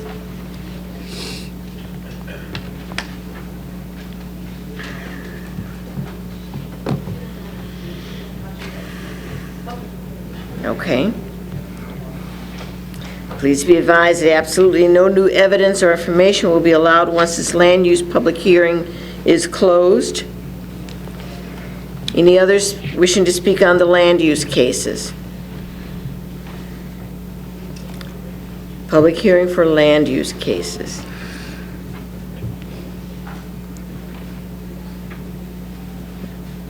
Any other speakers? Okay, Mr. Markham? I'll make a motion to close the public hearing. Motion by Mr. Markham, second by Mr. Brooks. I've got to call the roll. Clerk? Ferry? Yes. Frizzalone? Yes. Ogala? Yes. Cook? Yes. Mostis? Rice? Yes. Tyson? Yes. Harris? Yes. Trainier? Fritz? Mueller? Yes. Gould? Van Dyne? Yes. Balich? Yes. Brooks? Yes. Parker? Yes. Ventura? Yes. Markham? Yes. Berkowitz? Cowan? Tuminello? Yes. Weigel? Yes. Carlitis? Yes. Winfrey? Yes. 24 affirmative. Okay, Mr. Markham? All right, our first case is zoning case ZC-19-036, which is a request for a zoning map amendment from A1 to I1 and a special use permit for a truck terminal in Joliet Township, commonly known as vacant property on Cherry Hill Road, Joliet, Illinois, County Board District Number 8. Land Use and Development voted 6-1 to approve, and I'll make a motion to approve. Motion by Mr. Brooks, or motion by Mr. Markham, second by Mr. Brooks. Any discussion? Ms. Ventura? Yeah, in land use, I voted no on this case. This is the second trucking terminal this year that's been brought to the county. I do plan to vote no. There's a letter from the Forest Preserve that talks about the waterways. This does sit adjacent to the Forest Preserve land. My constituents have, even though this is not in District 9, this is in District 8, they are tired of having trucking terminals, parking lots, and warehouses, and they'd like to see innovation and maybe housing, some other investments come to this property. Since there is other interest by the Forest Preserve for this property, I would ask that other people consider that when making their vote. Also, the last thing I want to bring up is that, we may be setting a precedence here without a long-term plan. I have talked on the Land Use Committee about looking at a master plan going forward, so we're not approving these things in a vacuum, that we do know the precedents that we're setting. To that point, the City of Joliet is looking at a program called the Pilot Program, which would increase taxes for things like trucking terminals and warehouses. If this passes, we may see an increase here in Will County for that.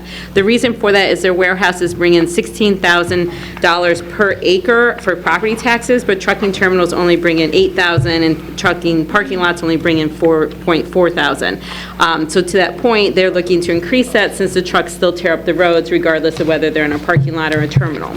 That being said, that's something we should probably look at as well. So for those reasons, I will be a no on this vote. Thank you.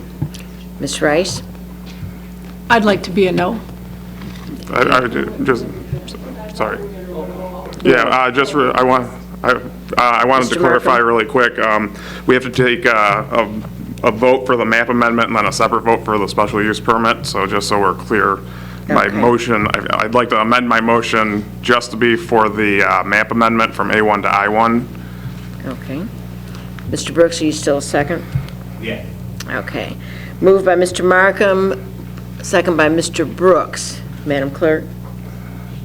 This is just for the map amendment. Ferry. Yes. Frizalone. Yes. Ogalla. Yes. Cook. Yes. Mustis. Rice. No. Tyson. Yes. Harris. Yes. Trainier. Yes. Fritz. Mueller. Yes. Gould. Van Dyne. No. Balich. Yes. Brooks. Yes. Parker. Yes. Ventura. Markham. Yes. Berkowitz. Yes. Cowan. Yes. Tumanello. Yes. Weigel. Yes. Curlitis. Yes. Winfrey. Yes. 21 affirmative, 3 negative. Thank you. The motion is carried. All Mr. right. Markham? So for the same case, zoning case ZC-19-036, I'll make a motion to approve the special use permit for a truck terminal.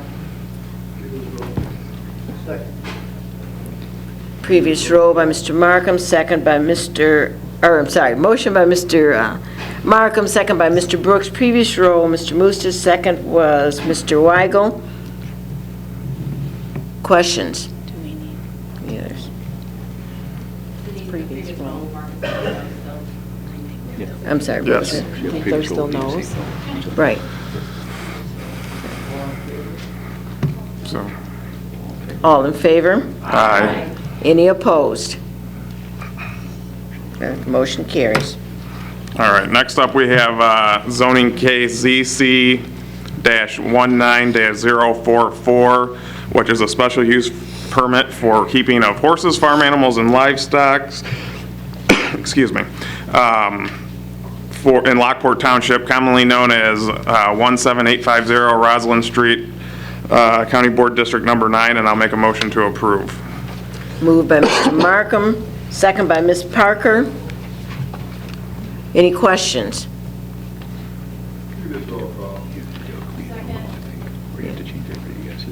Yeah. Yeah, we have, we're going to have to call the roll again. So- There were no questions? Okay, then Madam Clerk. Are Rachel, Beth, and Joe yes on this? Okay. You can Are do you it. yes? You want to be yes, I want to be Right. Somebody. And Beth and Joe, yes. Okay. Okay, so that makes us a quorum. Yep. Yeah, We're all motion is set carried. Going forward now. Favor, yeah. All those in favor? Aye. Any opposed? Okay, thank you. The motion is approved. Next up, we have zoning case ZC-19-053. It's a map amendment from A1 to R2A in Crete Township, commonly known as 24626 South Stony Island, Crete, Illinois, County Board District Number 1, and I'll make a motion to approve. Motion by Mr. Markham, second by Ms. Ogalla. Any discussion? All those, previous row by Mr. Weigel, second by Mr. Frizalone. All those in favor? Aye. Any opposed? Motion is carried. Next up, we have a resolution. We had a request for refund of fees from EMA Builders.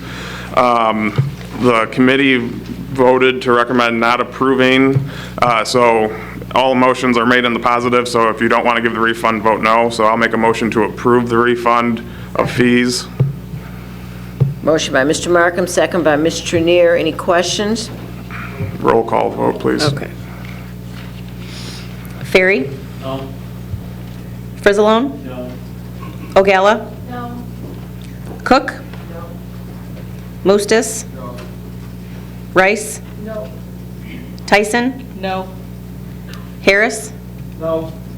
Trainier? No. Fritz? Mueller? No. Gould? Okay. Van Dyne? No. Balich? Yes. Brooks? No. Parker? No. Ventura? No. Oh, yeah, we're going to finance. Markham? No. Berkowitz? No. Cowan? No. Tumanello? No. Weigel? Yes. Curlitis? No. Winfrey? No. Don? Perfect. Thank you.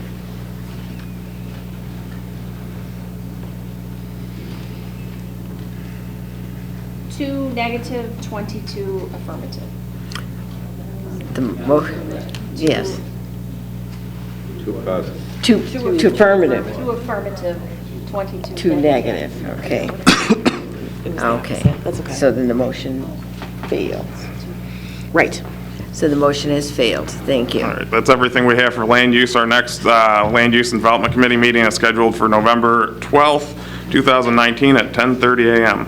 Thank you. Next up is Finance Committee, Mr. Harris. Good morning, Madam Speaker, fellow county board members, and all in attendance. The first item on the Finance Committee agenda is the monthly reports to be placed on file. I have 3 reports. The first one is the report from the Illinois Department of Revenue showing sales tax remitted to Will County for the month of July 2019 to be $1,921,221.06. The RTA tax received is $2,271,982.87. That's a total of $4,193,203.93. The second report is the Will County Monthly Treasury Report dated August 31st, 2019 from the Will County Treasurer Tim Brophy. And the third report is the Quarterly Financial Report for the 9 months ending August 31st, 2019 from the Will County Auditor Duffy Blackburn. I so move. Motion by Mr. Harris, second by Mr. Markham. We need a clean roll, so. Ferry? Yes. Frizzalone? Yes. Ogalla? Yes. Cook? Yes. Moostis? Rice? Tyson? Yes. Harris? Yes. Trainier? Yes. Fritz? Mueller? Yes. Gould? Van Dyne? Yes. Balich? Brooks? Yes. Parker? Yes. Ventura? Yes. Markham? Yes. Berkowitz? Yes. Cowan? Yes. Tumanello? Yes. Weigel? Yes. Curlitis? Yes. Winfrey? Yes. 24 affirmative. The motion is approved. Mr. Harris? Okay, I have 4 resolutions to bring forward. The first one is 19-269. This is the determination of the estimate of the annual aggregate levy. I so move. Motion by Mr. Harris, second by Ms. Mueller. Previous roll.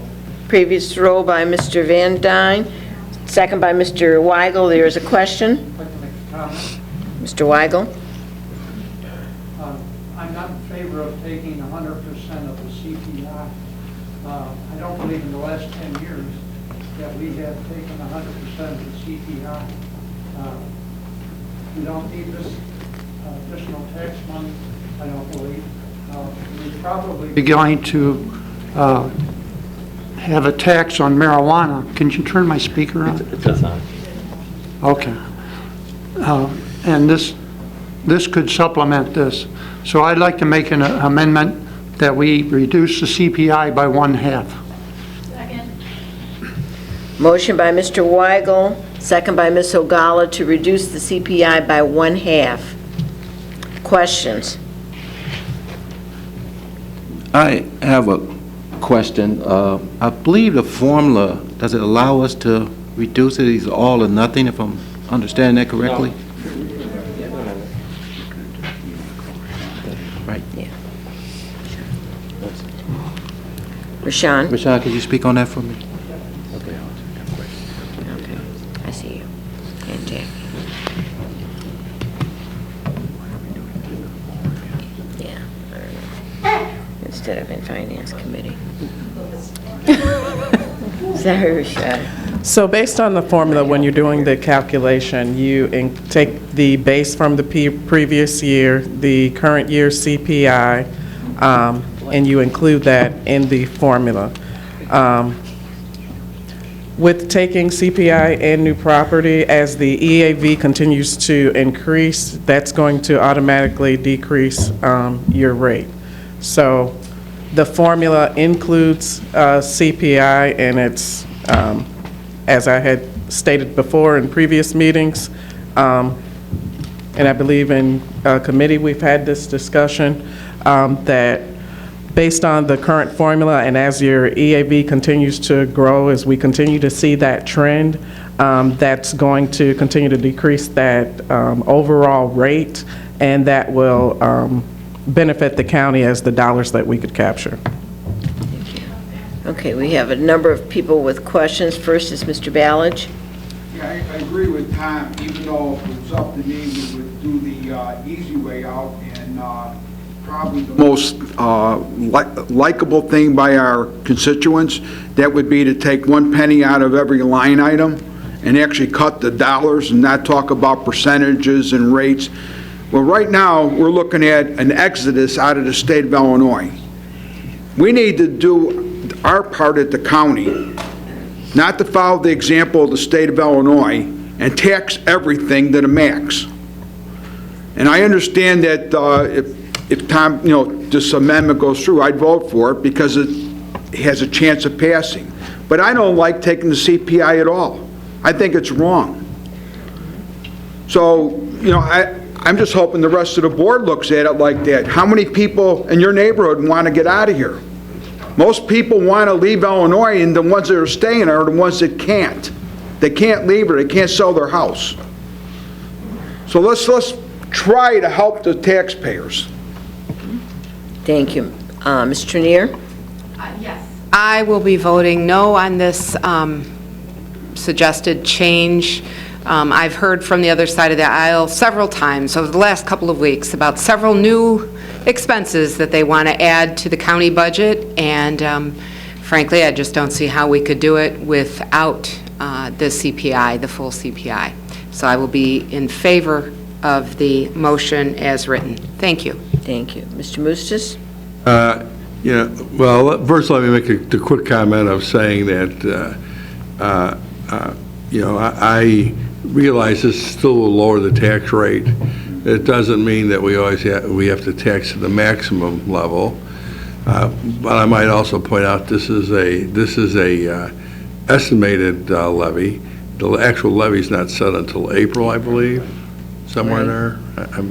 I always forget exactly when it's set, so I think it's April. The final numbers come in and around April. So this action here is just setting the estimated levy. The final numbers will come in April, and that's where you will receive the update as to, based on what you estimate today, what you actually get in April. So April is when you really set the levy, I guess is what I want to point out. The other question I would have then is, when the motion is half, what was the CPI, 1.9? Yes. So I probably should say something like you lowered by 0.9% or something, or just do 1%. I'm just thinking how will be a better way of wording the motion, by the way. I mean, I think it should have a hard number on it. That's the only comments I wanted to make, Mr. Chair. Thank you. Mr. Frizzalone? Yeah, Rashawn, could you tell us what is the dollars attributable to the 1.9? Sure. The 1.9 in CPI amounted to about 2.5 in overall dollars. And with new property, we had 1.3, so a total of 3.8 million. So you'd be lowered by 1.2 million? Roughly. Approximately, yeah.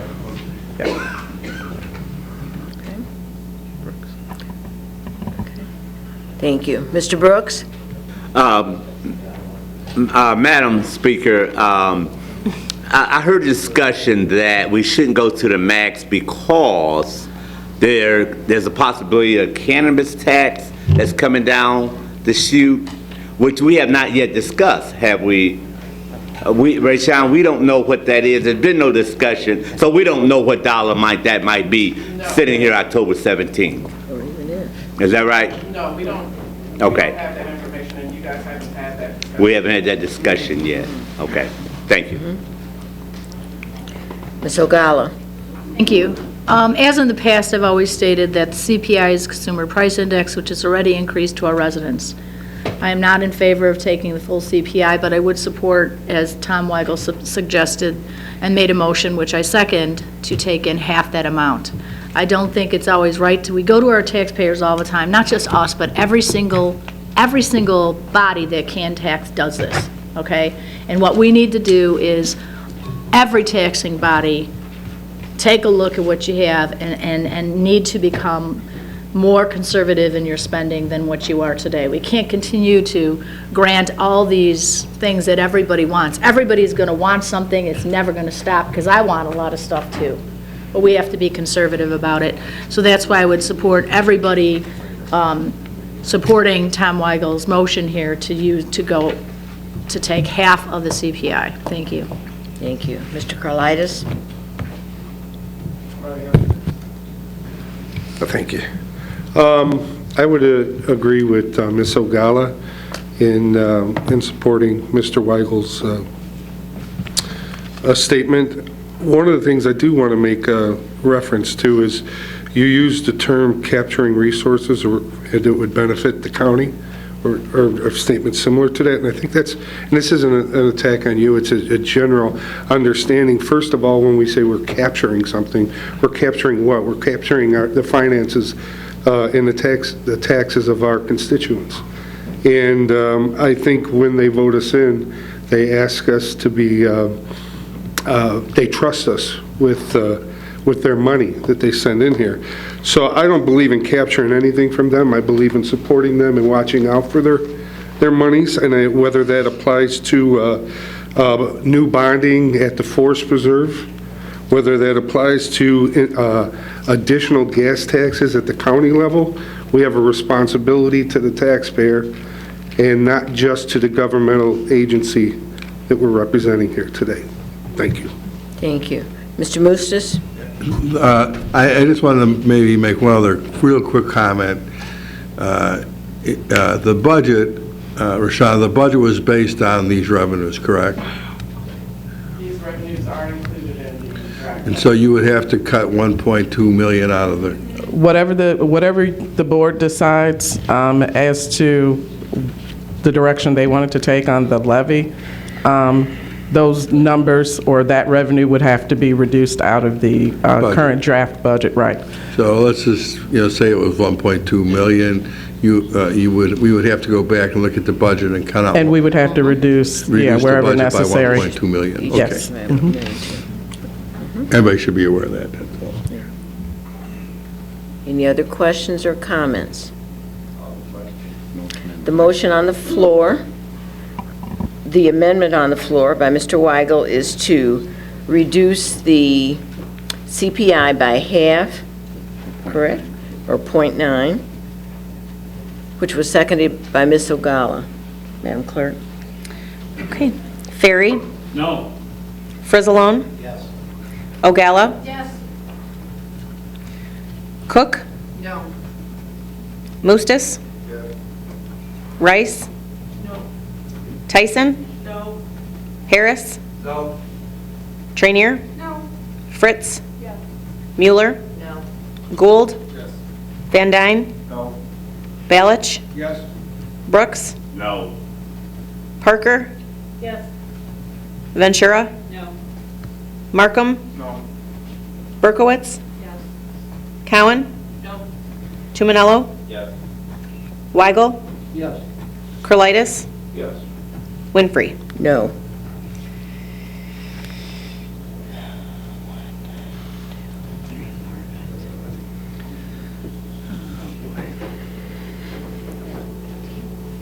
$11 affirmative, 13 negative.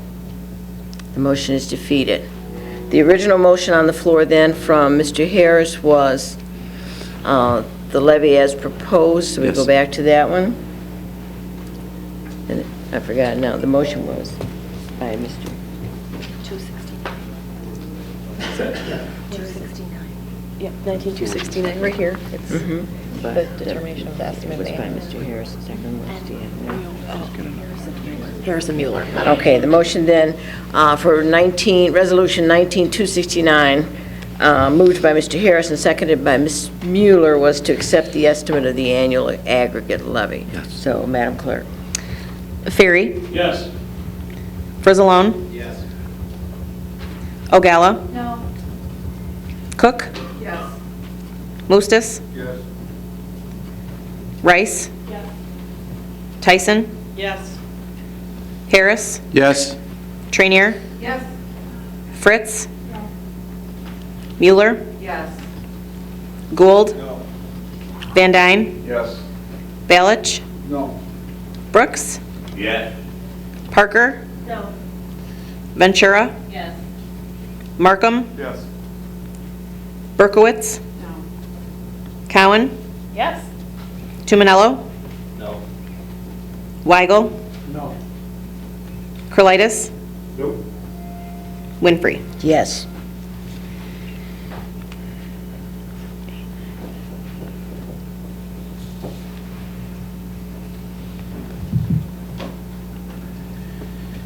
Yeah, that's what I have. 15 affirmative, 9 negative.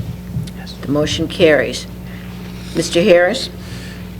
Okay, the next resolution is 19-270. This is appropriating grant funds in the coroner's FY 2019 budget for the suitor's participation. I so move. Moved by Mr. Harris, second by Mr. Brooks. Madam Clerk, we need a clean count. Yep. Ferry. Yes. Frizzalone. Yes. Ogalla. Yes. Cook. Yes. Mustis. Rice. Yes. Tyson. Yes. Harris. Yes. Trainier. Yes. Fritz. Mueller. Yes. Gould. Yes. Van Dyne. Yes. Balich. Yes. Brooks. Yes. Parker. Yes. Ventura. Yes. Markham. Yes. Berkowitz. Yes. Cowan. Yes. Tumanello. Yes. Weigel. Yes. Curlitis. Yes. Winfrey. Yes. 24 affirmative. Okay. Motion carries. Back on track. Okay. Next resolution is 19-271. This is award bid for the annual audit. I so move. Moved by Mr. Harris, second by Mr. Mustis. All those in Second. previous row was Mr. Frizzalone, second by Mr. Markham. Any questions? All those in favor? Aye. Any opposed? The motion carries. Next and last is 19-272. This is authorizing the county executive to execute necessary document for the delinquent tax program. I so move. Moved by Mr. Harris, second by Mr. Mustis. Previous roll by Mr. Van Dyne, second by Ms. Tyson. Any questions? All those in favor? Aye. Any opposed? Motion carries. Thank you. The next Finance Committee meeting is scheduled for November 5th, 2019 at 10 a.m. That concludes my report. Thank you, Mr. Harris. Next up is Public Works, Mr. Van Dyne. Thank you and good morning. We have 8 items on the agenda to consider, starting with number 1, 19-273, authorizing the Will County State's Attorney's Office to proceed with condemnation cases regarding the county's improvements of Laraway Road from Stonebridge Drive to Cedar Road, County Board District 12, and I so move. Moved by Mr. Van Dyne, second by Mr. Tumanello. Previous roll by Mr. Frizzalone, second by Ms. Trenier. Any questions? All those in favor? Aye. Any opposed? Motion carries. 19-274, authorizing approval of professional services agreement for design engineering services with RS&H Incorporated for Gauger Road from Laraway to Francis, County Board District 9 and 12, and I so move. Moved by Mr. Van Dyne, second by Ms. Ventura. Previous roll, Ms. Mueller, second by Ms. Parker. Any questions? All those in favor? Aye. Any opposed? Motion carries. 19-275, authorizing the appropriation of MFT funds for design engineering services for Gauger Road from Laraway to Francis, County Board Districts 9 and 12. I so move. Moved by Mr. Van Dyne, second by Mr. Tumanello. Previous roll, Mr. Carlitis, second by Mr. Ferry. Any questions? All those in favor? Aye. Opposed? Motion carries.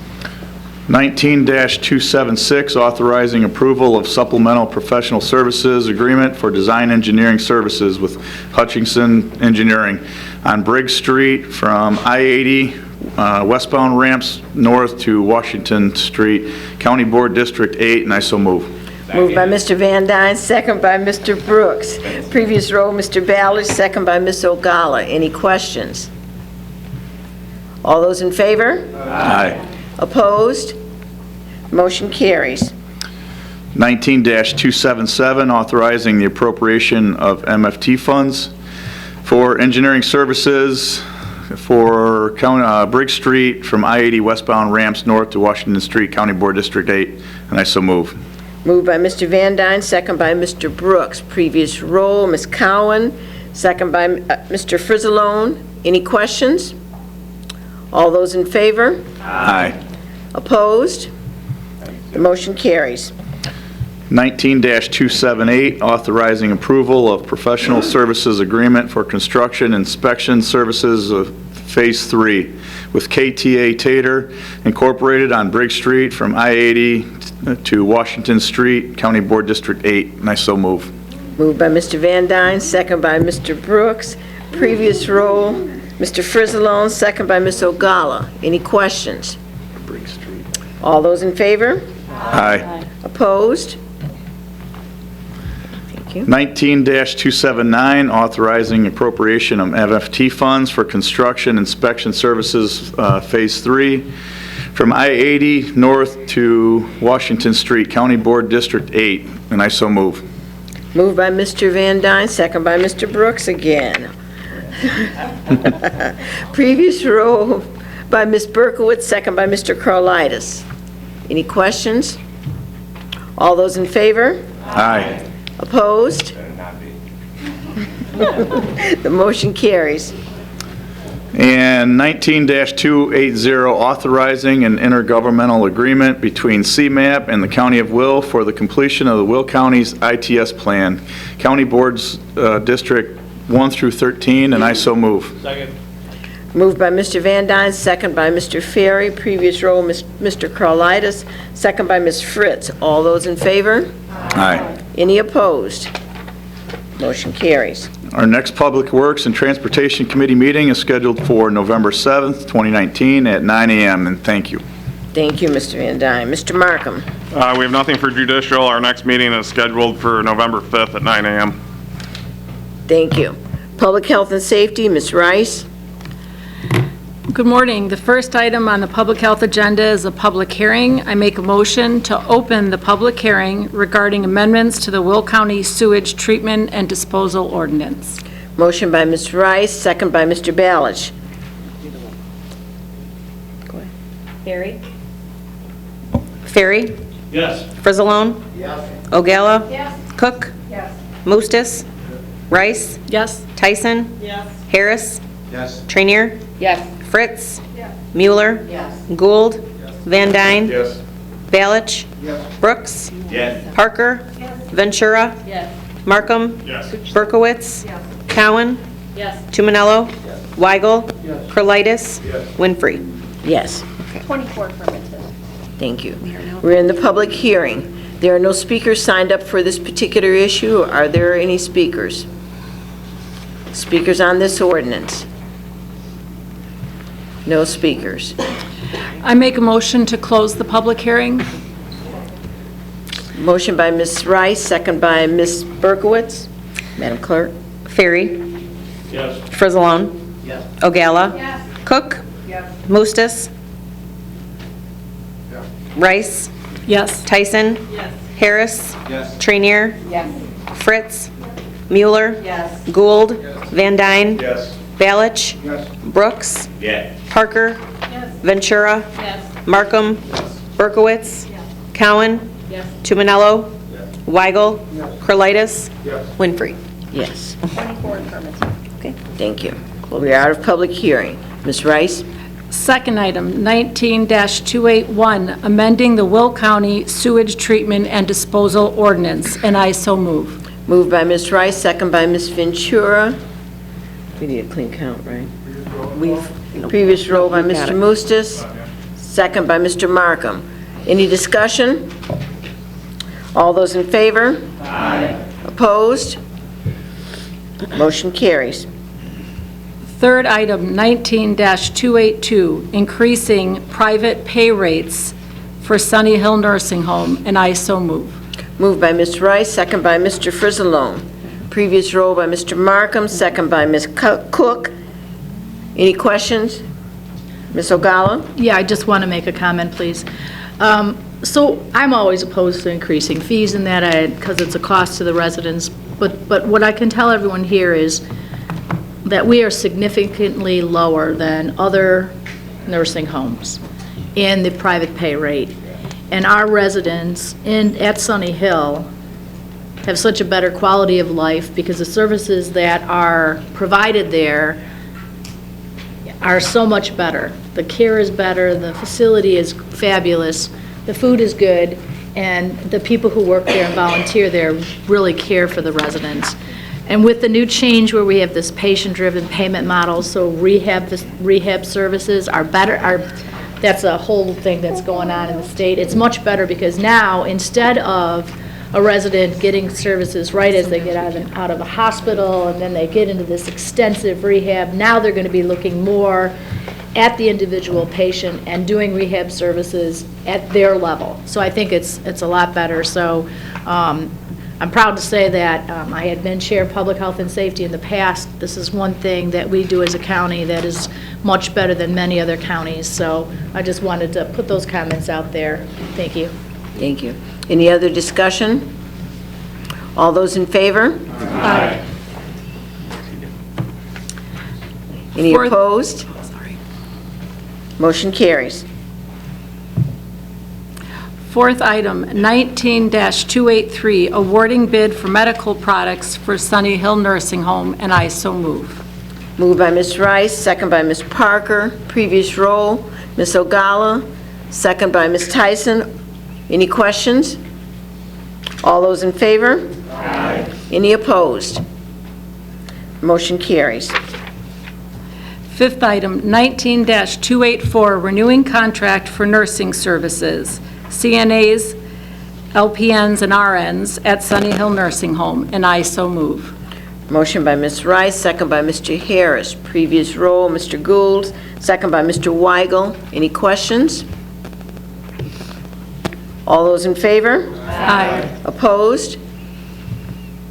Motion carries.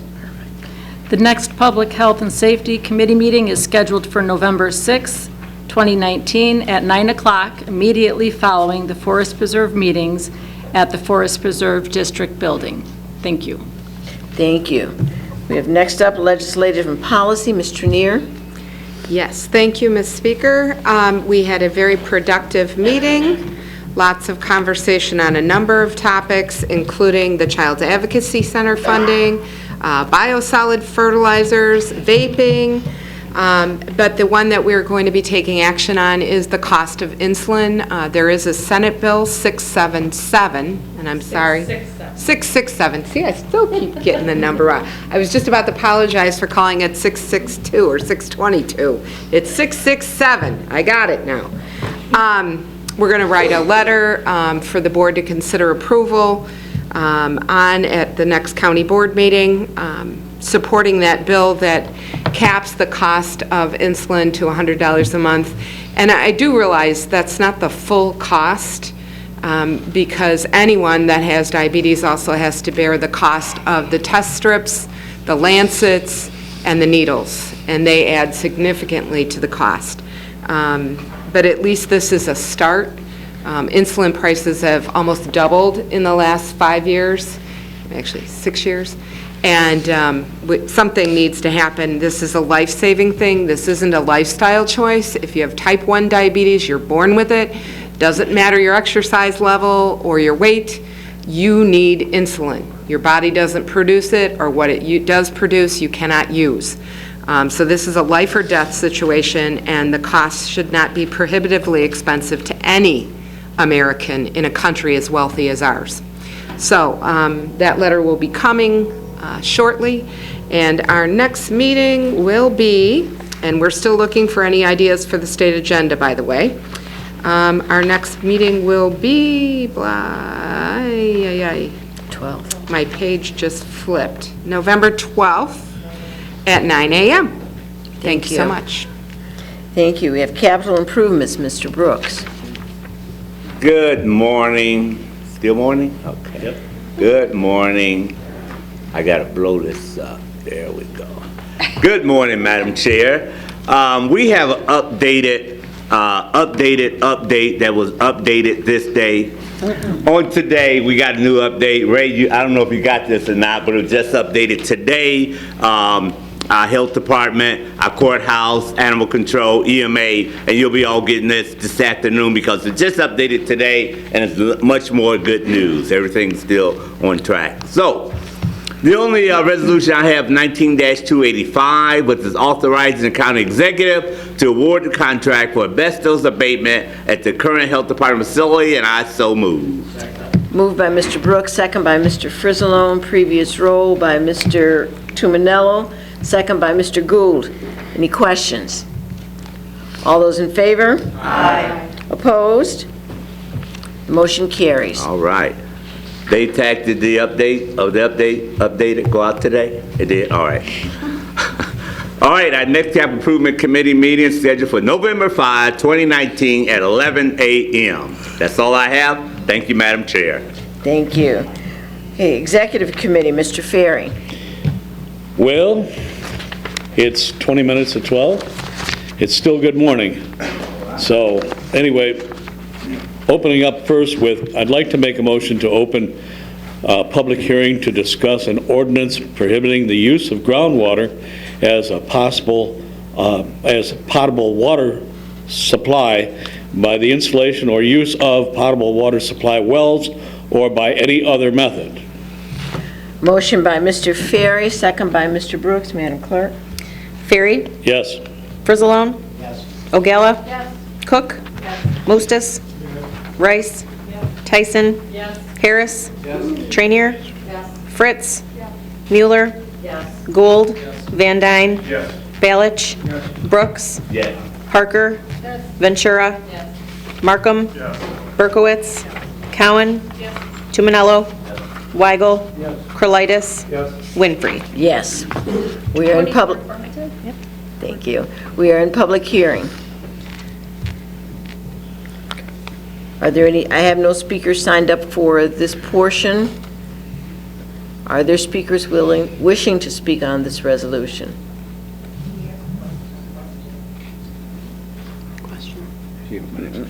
Oh, do you want a question? Ms. Fleet, would you be willing to come to the podium, please?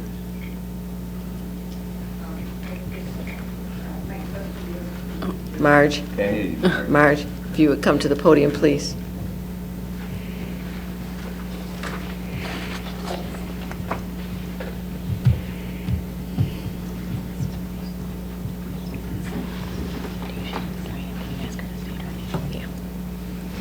Marge, when you go up, would you state your name for the record? My name is Marge Fleet. My question, could you please define what you mean by potable water supply and the use of potable water supply wells or any other method? Okay. We have, somebody's here from, yes, just a moment. We have our land use department here. Who's got their hand up? Would you like us to come down or just Please. respond from here? If you would come down, please, so that everybody can hear. Boy, did you have another question, Marge? Okay, if you, Marge, stay here.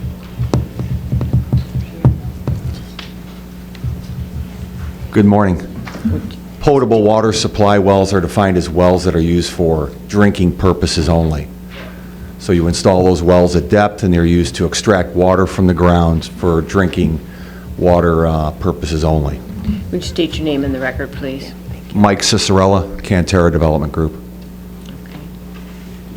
And, sir? Yes, my name's Wayne Smith. I'm principal consultant with Pioneer Environmental. And I believe you had a second question, Marge. What areas do these motions pertain to? There are 3 individual parcels. There's the One Industry Joliet, which is the former Sheffield Steel site. There is the east adjacent right-of-way for CN Railway. And then east of the railway, there is a MWRD parcel, which is a Metropolitan Water Reclamation District, and that runs to the river. Those are the 3 parcels that are included as part of the groundwater ordinance. So in total, it's probably 50 to 60 acres. More commonly known as North Broadway in Joliet. Was there another question? No, all set? Okay. Anyone else? Questions? Mr. Moustis? Since you're down there, I wasn't going to ask the question, but you're down there. I think I know why. So how these are all sites that are groundwater is contaminated? I mean, what's the problem with the water? The problem is that this is an institutional control prohibiting the use of groundwater because they're suspected or there may be presence of environmental contaminants in the water that migrates east of the Sheffield Steel site. Okay.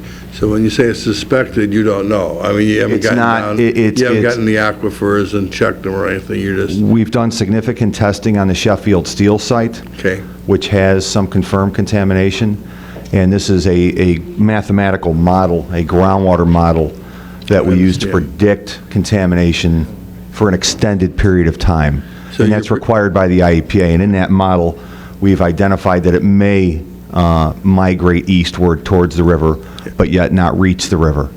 Okay, so because the water moves that way. Exactly. So your model shows it's most likely contaminated and moving. Correct. Okay. Is that correct? And this is in line with the IEPA process? This is the final step, or one of the final steps, in getting a no further remediation letter, which is a vital form of EPA closure that signifies the site is protective of human health and the environment, which is a necessary step to transact the property. Thank you. Got it. We have some other questions. Ms. Ogala? So I just wanted to clarify, are there any residential properties in this area that would be impacted by this? No. Thank you. Ms. Trenier? My question was, is the property owner and former steel business being held accountable? Are they paying for any of this? No, the property was, I bought the property from Gerdau, which bought Sheffield Steel. This plant was closed, and then we bought the property from Gerdau, and we're responsible for all assessment testing of the site's soil and groundwater, all site remediation, and all regulatory closure work with the state. Do you have, I mean, is there a plan for what's going to happen to this land? Is there any usable purpose for the land now? Oh, yeah. I mean, we have spent the last 2.5 years doing hundreds of thousands of dollars in environmental testing and cleanup. And the plan right now is we have a tenant in there, BL Duke, which is a scrap metal recycler on the east adjacent MWRD parcel on the water, on the river. And they are currently a tenant. And the plan is, once we're able to obtain a no further remediation letter from the state EPA, the plan then is to sell the property to BL Duke, which in turn is going to redevelop a significant portion of the site, invest a lot of money, and employ more people, increasing their business in the area. Thank you. Thank you. Ms. Ventura? Yeah, I just want to be clear on this. As opposed to the EPA requiring further mitigation and cleaning it up, I'm looking at the letter from Pioneer that it does, because you said it was moving, right? So in this letter from Pioneer, it does say that, I don't know the exact line, it basically says it's not projected to reach the displays, okay, here, included in the boundaries of the, all areas within the predicted extent of the contamination migration are within Will County, and the residential contamination is not predicted to reach the Des Plaines River. which will be located 500 feet east of the subject property. So I just want to make sure that's clear that, if we're voting to move this forward, as opposed to cleaning it up, it's because we don't think that it's going to get into the waterways for everybody else. So I just want to make that clear. When you said it was moving, it's not moving into the waterways. It's potentially moving. It's a model that we use to project where the contamination might go years down the road. Is that correct, Wayne? Yes. So, yeah, the answer to your question is yes. There's no current information that suggests that historical contamination would migrate to the river. Okay, because if I believe there was, I would be voting no on this and making you guys clean it up. So I want to be very clear that if we're voting yes on this, it's because we don't believe that this contamination will get into drinkable water by people in our county. Correct, and that's also the role of the Illinois EPA, is to evaluate those same issues that you're concerned about, and that's how we go through the process in order to determine if that's a viable option. And that is a viable option, since it does not have any information that suggests it would reach the river. Any other questions? Other questions? Last call. Any other questions during the public hearing? Thank you. Thank you for your time. Thank you. Mr. Ferry? I would like to make a motion to close the public hearing. Thank you. Motion by Mr. Ferry, second by Mr. Markham. Madam Clerk? Ferry? Yes. Frizzalone? Yes. Ogalla? Yes. Cook? Yes. Mostis? Rice? Tyson? Harris? Trainier? Fritz? Mueller? Gould? Van Dyne? Balich? Brooks? Parker? Ventura? Markham? Berkowitz? Cowan? Tumanello? Weigel? Carlitis? Winfrey? Yes. 24 affirmative. We are out of public hearing. Mr. Ferry? Thank you. I have 17 more items to bring to the board here. And as Larry the Cable Guy would say, get her done. So here we go. 19286, prohibiting the use of groundwater as potable water supply by the installation of or use of potable water supply wells or by any other method. And I so move. Moved by Mr. Ferry, second by Ms. Trenier. Previous by Mr. Moostis, second by Mr. Markham. All those in favor? Aye. Further discussion? Any opposed? Sorry, that was backwards. Any opposed? Motion carries. Next is 19265, authorizing Will County to provide contribution for the homeless strategic plan. And I so move. Motion by Mr. Ferry, second by Ms. Cook. Previous roll by Ms. Mueller, second by Ms. Trenier. Question? Mr. Pullen, are you here somewhere? Yeah, I'm still not, I'm going to vote yes for this, but I'm still unclear exactly what it is. We, and I mean we, the Will County we, is, we already have different homeless initiatives that we do through the county, whether much of that revenue source comes from our CDBG grant funds or HUD funds. We've, I believe we do some things through Trinity. We do things through the Center of Community Concerns. There may be some other programs that we are involved in for homeless. So now this is going to create a strategy. It's actually, we're joining with Joliet on this. Is that what we're doing? Doing a joint strategy with Joliet? Okay.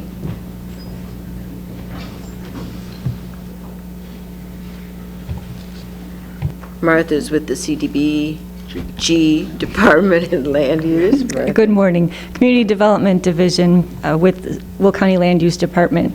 So these funds would go for the creation of a strategic plan for the Continuum of Care, which is an organization that consists of a bunch of entities, many entities that work towards solving homelessness in the county.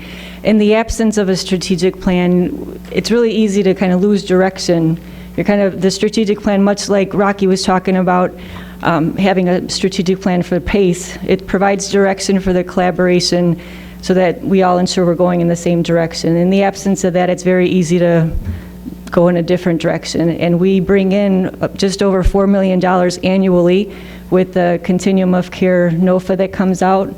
So that's really important to make sure that we're on the same page. All these entities are on the same page. So that's what the funds would go for, specifically to provide direction to the Continuum of Care. Ms. Cook? I'll just speak very briefly on this. I have many of the same concerns that Mr. Moussis has voiced. I actually delayed this vote by a month to make sure that I felt comfortable with us allocating funds for this. I think it's important that we are in early and, for this amount to say that we want to partner to protect our most vulnerable residents. That said, we will be reviewing this monthly with reports from Martha and the CBDG department in my committee to make sure that this is going the way that we anticipate it's supposed to go and that the monies are being used well to help our community. Thank you. Mr. Markham? Just quickly, I sit on the COC, so this money will also provide, so when HUD gives out money, it's on a point system. So this will actually give our community more HUD money. So this is kind of like an investment into the future because that money will be distributed throughout the whole county and it will provide a lot more points, so it'll make us more competitive nationally.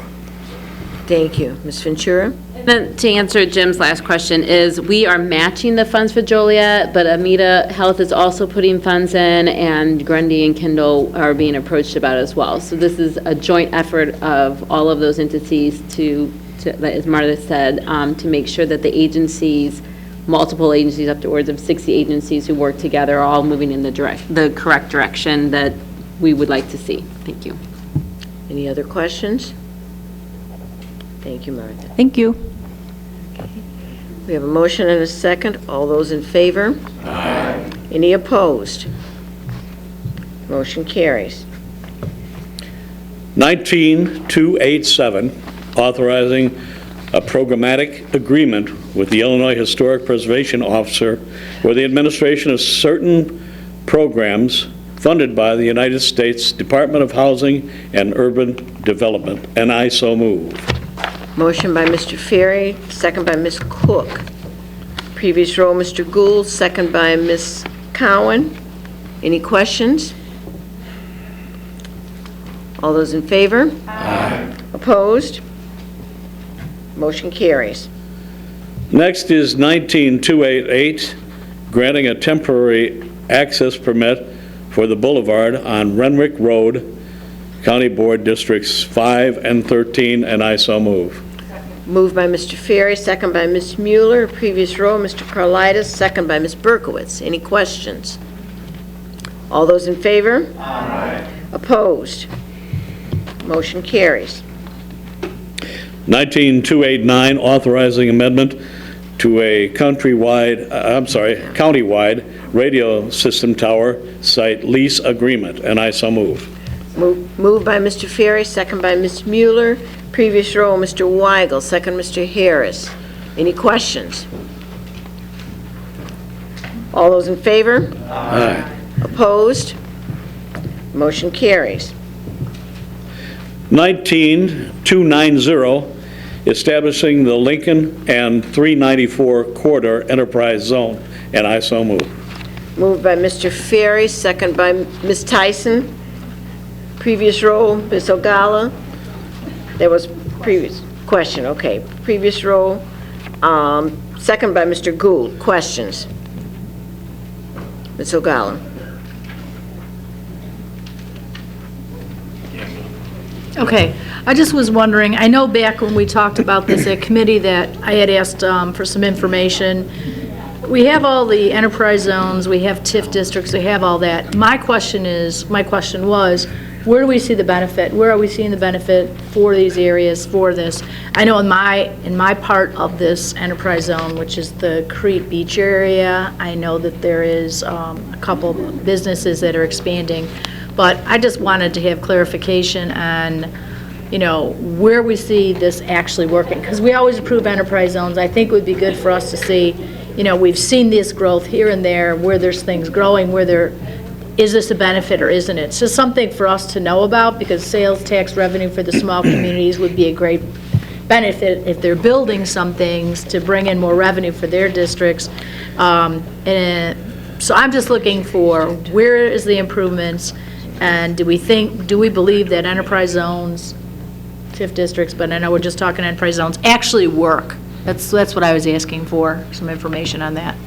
So you're asking enterprise zones generally, or can Colin answer some questions about this particular one? I asked him, I asked at our committee meeting, I asked for this information, so I'm assuming Colin went and got that information and is aware of it. That's why I was asking. Thank you. Apparently you did not receive the email.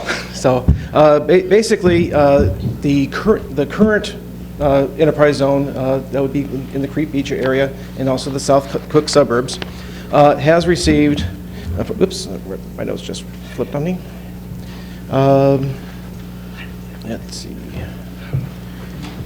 $29 million in investment in that enterprise zone since its inception in 2016. They are looking at over $190 million of investment if the enterprise zone is extended. And that is just the commitments that they currently have. That does not include anything that may occur that's unknown at this time. Is that in Will County, or is it the whole enterprise zone? And that would increase the labor force to over 3,000 people for just that enterprise zone. Right, and I didn't know I needed to send an email because I didn't make the request at our committee. Right. So, yeah, I sent it. Yeah. You did send an email? Yeah. Right. Okay, thank you. I just wanted to clarify that, because people ask questions all the time about an enterprise zone, giving stuff to businesses, and they're feeling it's taking away from them, from their tax base. So I just wanted to clarify that an enterprise zone works because it allows the developer to increase his capacity at existing site or build a new site at a rate that is less, because it removes the sales tax from them. So it's a benefit. From the construction part. Yes. Yeah, and the construction benefit. That's what I wanted everyone to know. Thank you. Thank you, Colin. Other questions? No. We have a motion and second. All those in favor? Aye. Any opposed? Motion carries. 19291, authorizing IGA with the various municipalities for the Lincoln and 394 Enterprise Zone, and I so move. Moved by Mr. Ferry, second by Ms. Ogala. Previous roll by Ms. Cook, second by Ms. Rice. All those in favor? Aye. Opposed? Motion carries. 19292, authorizing renewal of contract with Administrative Adjudication Hearing Officer Kelly A. Gandersky. And I so move. Moved by Mr. Ferry, second by Mr. Harris. Previous roll, Ms. Tyson, second Mr. Ballage. Questions? All those in favor? Aye. Opposed? Motion carries. Next is 19293, renewing computer printer toner cartridges, maintenance and yearly cleaning contract, and I so move. Motion by Mr. Ferry, second by Mr. Tuminello. Previous roll, Ms. Trenier, second by Ms. Tyson. Questions? All those in favor? Aye. Opposed? Motion carries. 19294, awarding a contract for security guard services, and I so move. Moved by Mr. Ferry, second by Ms. Tyson. Previous roll, Mr. Gould, second by Mr. Weigel. Questions? All those in favor? Aye. Opposed? The motion carries. 19295, declaring a vacancy in Will County Board District 1, and I so move. Moved by Mr. Ferry, second by Ms. Trenier. Previous roll, Ms. Tyson, second by Ms. Mueller. Questions? All those in favor? Aye. Opposed? The motion carries. 19296, authorizing letter of support for the 12-year extension of the Joliet Center TIF district, and I so move. Motion by Mr. Ferry, second by Mr. Moostis. Previous roll by Ms. Rice, second by Mr. Weigel. Questions? All those in favor? Opposed? Motion carries. 19297, authorizing an exception to the terms of medical care contract with WellPath, and I so move. Motion by Mr. Ferry, second by Mr. Frizzalone. Previous roll, Mr. Van Dyne, second by Ms. Berkowitz. Questions? All those in favor? Opposed? Motion carries. Next is 19298, replacement hires for the LLC 911, and I so move. Motion by Mr. Ferry, second by Ms. Mueller. Previous roll by Ms. Fritz, second by Ms. Parker. Questions? All those in favor? Opposed? Motion carries. 19299, replacement hire for, let me start that over. Replacement hire County Executive Maintenance Department, and I so move. Motion by Mr. Ferry, second by Mr. Balich. Previous roll, Mr. Harris, second by Mr. Van Dyne. Questions? All those in favor? Opposed? Motion carries. 19300, replacement hire for animal control, and I so move. Motion by Mr. Ferry, second by Mr. Frizzalone. Previous roll, Ms. Ogala, second by Ms. Fritz. Questions? All those in favor? Aye. Opposed? Motion carries. 19301, replacement hires for the Sunny Hill Nursing Home, and I so move. Moved by Mr. Ferry, second by Ms. Ogala. Previous roll, Ms. Cook, second by Ms. Trenier. Questions? All those in favor? Opposed? Motion carries. The next executive committee meeting is scheduled for November 7th at 10 a.m. right in this building right here. And next I'd like to ask for a motion to approve all the appointments by the county executive, October appointments to boards and commissions. Moved by Mr. Ferry, second by Ms. Mueller. Previous roll, Ms. Berkowitz, second by Mr. Tuminello. Questions? All in favor? Opposed? Motion carries. Okay, next up we have public comment. We have some people signed up to speak. The first is Amy Doty.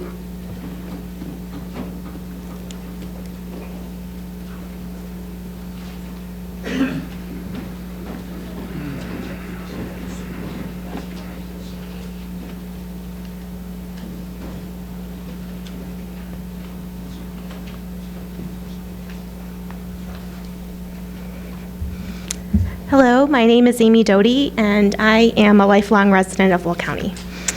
My husband Kirk and I live in Frankfort, and we have 11 children, 4 biological, 5 of which we started off as their foster parents have provided permanency via adoption and guardianship.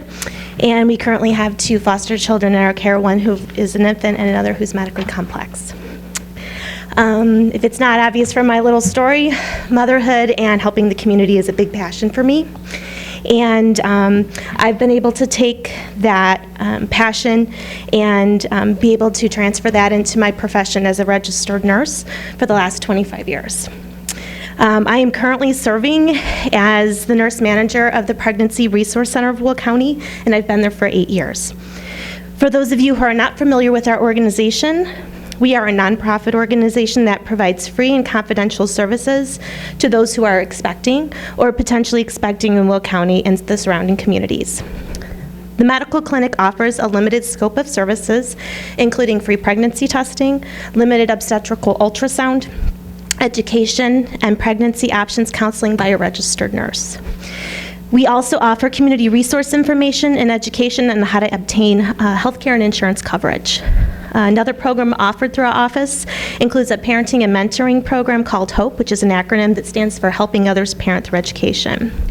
Through this program, expectant parents are given information about pregnancy, childbirth, and parenting skills. They're paired with a specially trained volunteer, a mom mentor, or a dad mentor, who provides support and encouragement. They are also eligible to earn baby care items such as clothing, equipment, diapers, and other items. Other programs offered by our center includes adoption support for birth parents.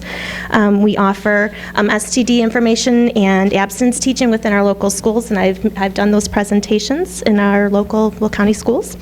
And we also offer a free grief program called the Rocking Chair, which offers support to those who have either experienced a past pregnancy or infant loss, or are currently in the midst of a pregnancy where there's a life-limiting or life-threatening diagnosis for baby. We also offer a post-abortive program for men and women that offers opportunity for support after an abortion experience, because many times they can be facing some struggles. This can be done in a one-on-one mentoring format or as a part of our state's organization's biannual post-abortive retreat setting. Statistics will tell us that about 25% of all women will experience at least one abortion in their lifetime.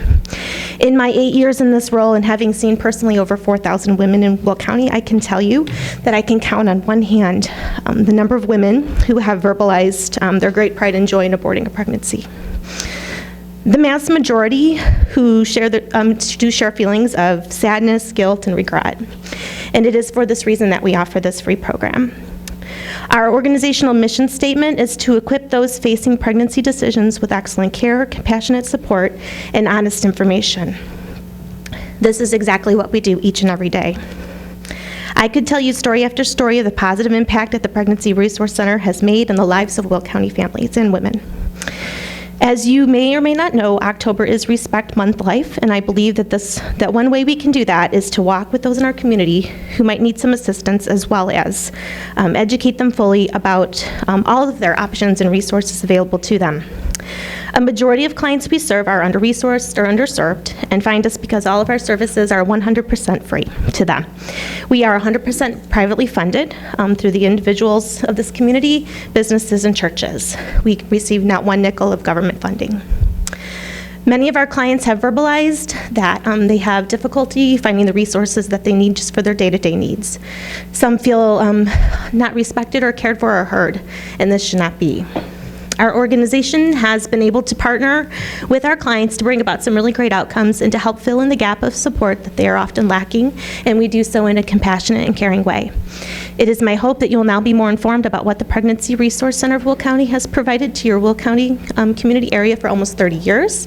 And as you continue to lead in this role, in your roles, my hope is that you might find and provide a leadership that will support and respect all lives for those you serve, both those born and unborn. The need is great in Will County as it is elsewhere, but there are also many in our area who are willing to help with those needs, and the PRC acts as a conduit of care. On behalf of the thousands of Will County women that have found our office, I want to thank you for the opportunity to introduce ourselves and to invite you to visit our office at 2 Uno Circle, which is near St. Joe's Hospital, for even a tour or conversation that we can further discuss ways to partner as we work to improve the lives of Will County families. Thank you for your time. Thank you. Next up, we have Thomasine Labe.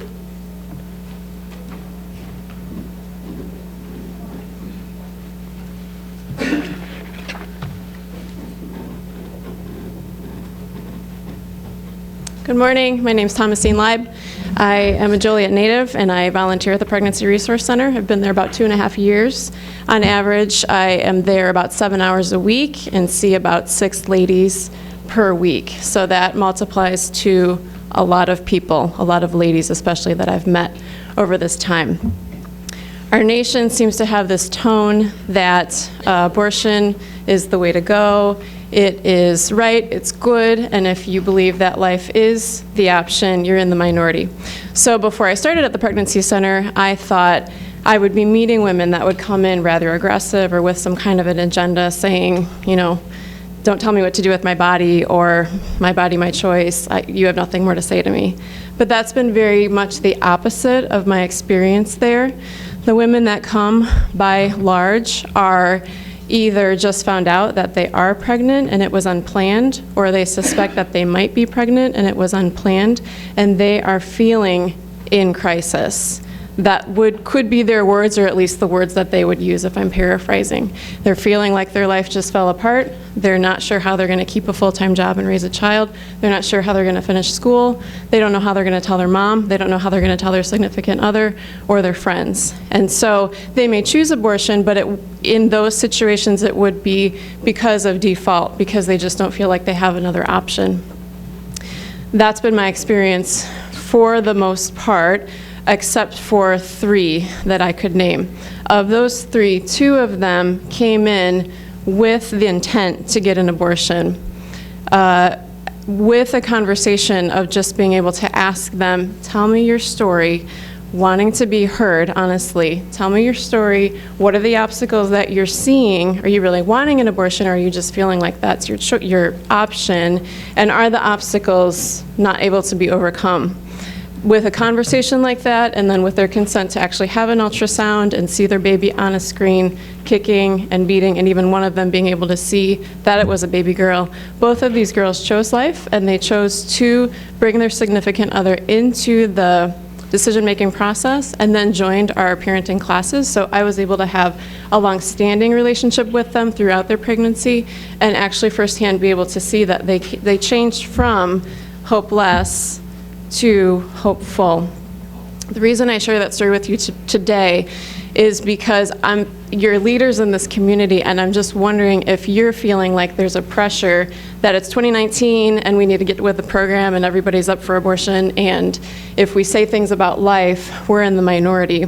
And I'm telling you, there's a large amount of women in this community that would not be what they would say to you today if we brought them all in here. They would say opposite. They would say, I didn't know I had other options, or I didn't know how to do it, or I didn't have people to walk with me, and so we would have wanted to choose life, or we are choosing life because now we know.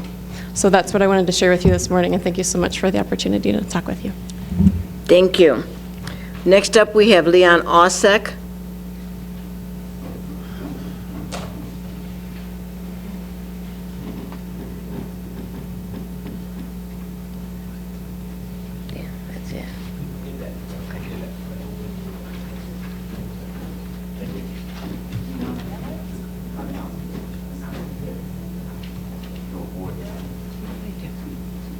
They got a letter they're going to do. He's orchestrating. Good morning. My name is Leon Osick. Most people know me by my nickname Rocky. I've been here before to speak on the abortion issue, and for the life of me, I can't see why everyone doesn't condemn at least the full birth or after birth abortion. I remember when Roe versus Wade was passed, I think in '73, I didn't like it, but I didn't really get involved in it. When it was early term, I thought, well, it's up to women. I'll never, be in that position. But how depraved have we become when you've got a governor, pediatrician, talk about removing a baby from a womb and letting it sit there, making it comfortable while they decide what to do with it, or going in and ripping babies apart and selling the parts. I just don't understand how depraved of a society have we become. It boggles my mind. As I said last time, I've got a grandson who's soon to be a year old, and I held him about half hour or 20 minutes after he was born, and I'm looking at him, and I'm thinking, how could anyone harm such a precious being? And I know this board, I think, refused to talk about or approve a resolution condemning the after-birth abortion. I don't know how you can live with yourselves if you don't approve that. But, I just find this whole thing, I don't know why we need to kill the babies after they're born, or at the moment they're born, or even in the third term. Everything I've read, the baby could survive if they're allowed to be born and given proper care. That's all I have. Thank you. Thank you. Any other members of the public wishing to speak?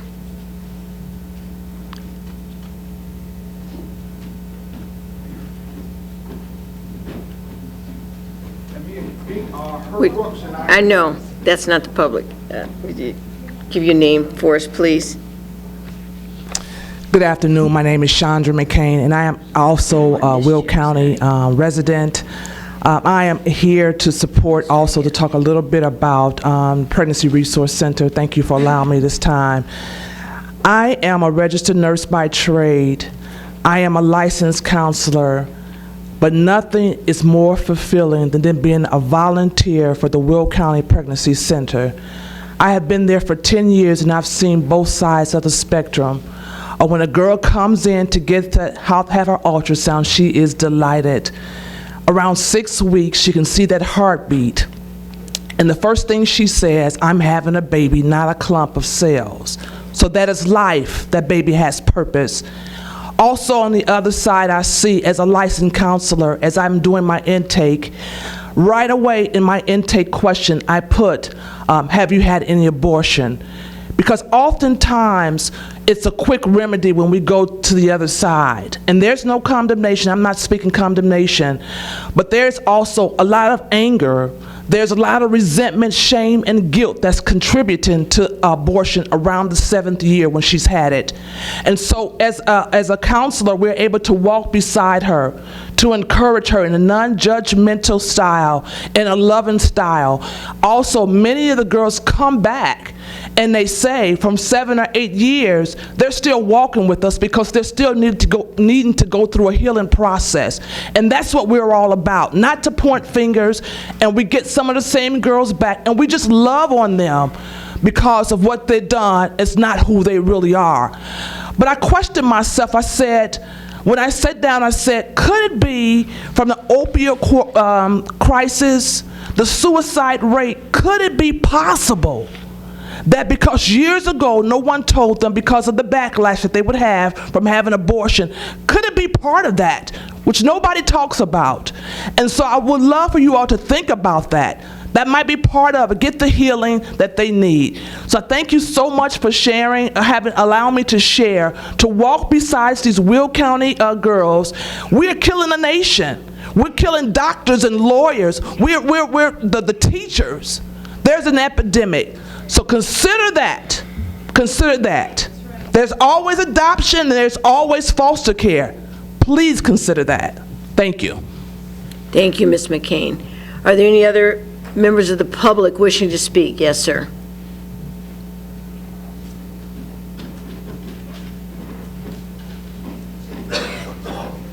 If you would give your name when you have it, please. Hello, my name is Edward Gall. I intend on opening multiple recreational cannabis dispensaries throughout the state. I know it's not on the agenda today, but me and my group are kind of trying to see if there's a litmus test to see where the Will County is leaning on the subject and if it will be formally on the agenda for the next meeting. We don't know that at this point. Did you have any other statements or anything that you'd like to make at this time? Just trying to get a general feeling. I've been going around the state, and sorry I got here late. I-80 was closed down for an accident. Thank you. Thank you.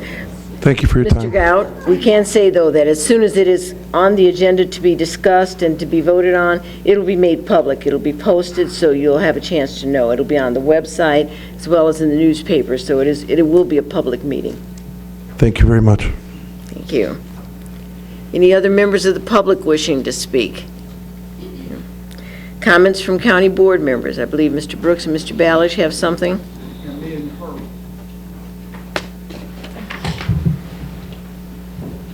going to go to the front. Yeah. Okay. The Christmas tree lights have gone out. Some of y'all may not be old enough to remember the television show The Odd Couple. But as odd as it might be, to these young ladies in our audience, almost 30 years ago, I served on the board of the Pregnancy Center when Penny Greco was there. That's been almost 30 years ago. As a result, I have 3 adopted children. And I wanted you all to know this very short statement, and Steve's going to ask you all a question. We do recognize pro-life this month by making a statement that we believe that people in Will County want protection for their babies, and we all believe that they want to be kept alive. Mr. Ballard. At this time, me and Herb would ask any county board member that believes in protection of babies born alive to please stand and say, "I agree." Say that again. I'm sorry, could you repeat that? She said, repeat it. I asked all the county board members that agree in protection for babies born alive to please stand and say, "I agree." Thank you. Okay. Thank you. Okay, thank you very much. Thank you. Because I don't know what service has said originally. Are there any other comments by county board members? Ms. Berkowitz. Thank you. Well, we all know now that October is Respect Life Month. And as we reflect on that, I'd like to share an excerpt from the Respect Life Journal, Christ is Our Hope, in every season of life. From the time we are knit together in our mother's wombs until we take our final breaths, each moment of our lives is a gift from God. While every season of life brings its own challenges and trials, each season also gives us new opportunities to grow in our relationship with God. Today, the gift of life is threatened in countless ways. Those who are most vulnerable, rather than receiving the protection they deserve, are all too often seen as a burden and as expendable. As new attacks on human life continue to emerge, we can be tempted to despair, but Christ instead offers us unfailing hope. For this reason, a woman experiencing a difficult pregnancy can find the strength to welcome her precious child into the world. A man facing a terminal diagnosis can see the end of his earthly life is only the beginning of eternal life with Christ. These comments reflect many of the strong feelings I have in respecting life. Recently, a study published in September 1 in the issue of British Journal of Psychiatry reported that about 827,000 women have an abortion in the U.S. every year. This is a staggering number of abortions. We see the world trend, countries such as Ireland and Australia legalizing abortion and shamelessly celebrating before their people.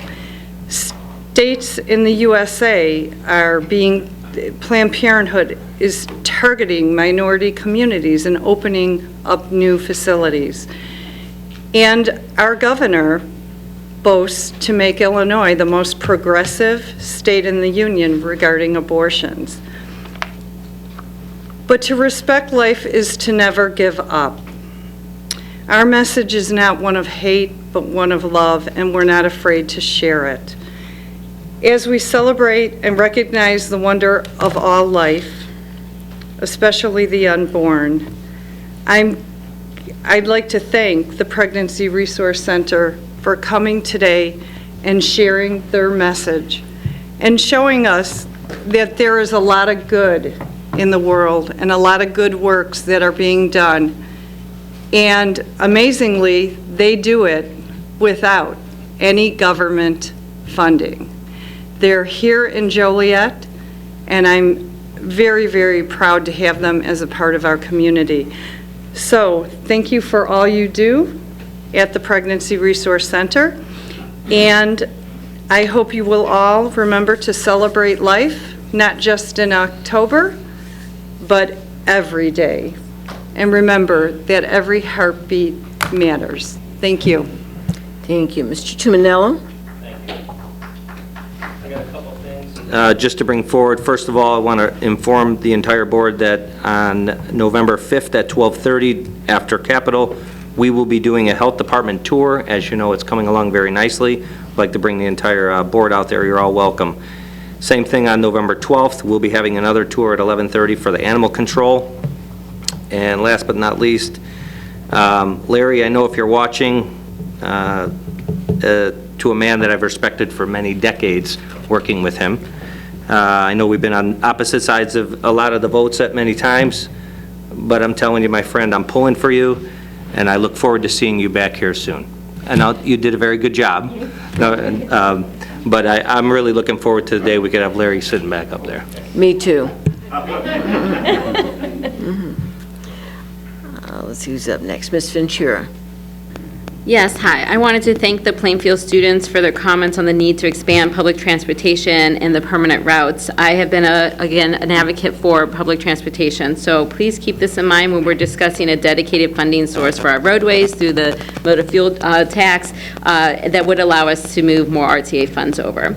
Also, the GM workers from Bolingbrook, as well as across the nation, have come to a tentative agreement, so this will protect 9,000 jobs as well as work towards permanent status. However, today the Chicago teachers went on strike, so I am wearing red to support them.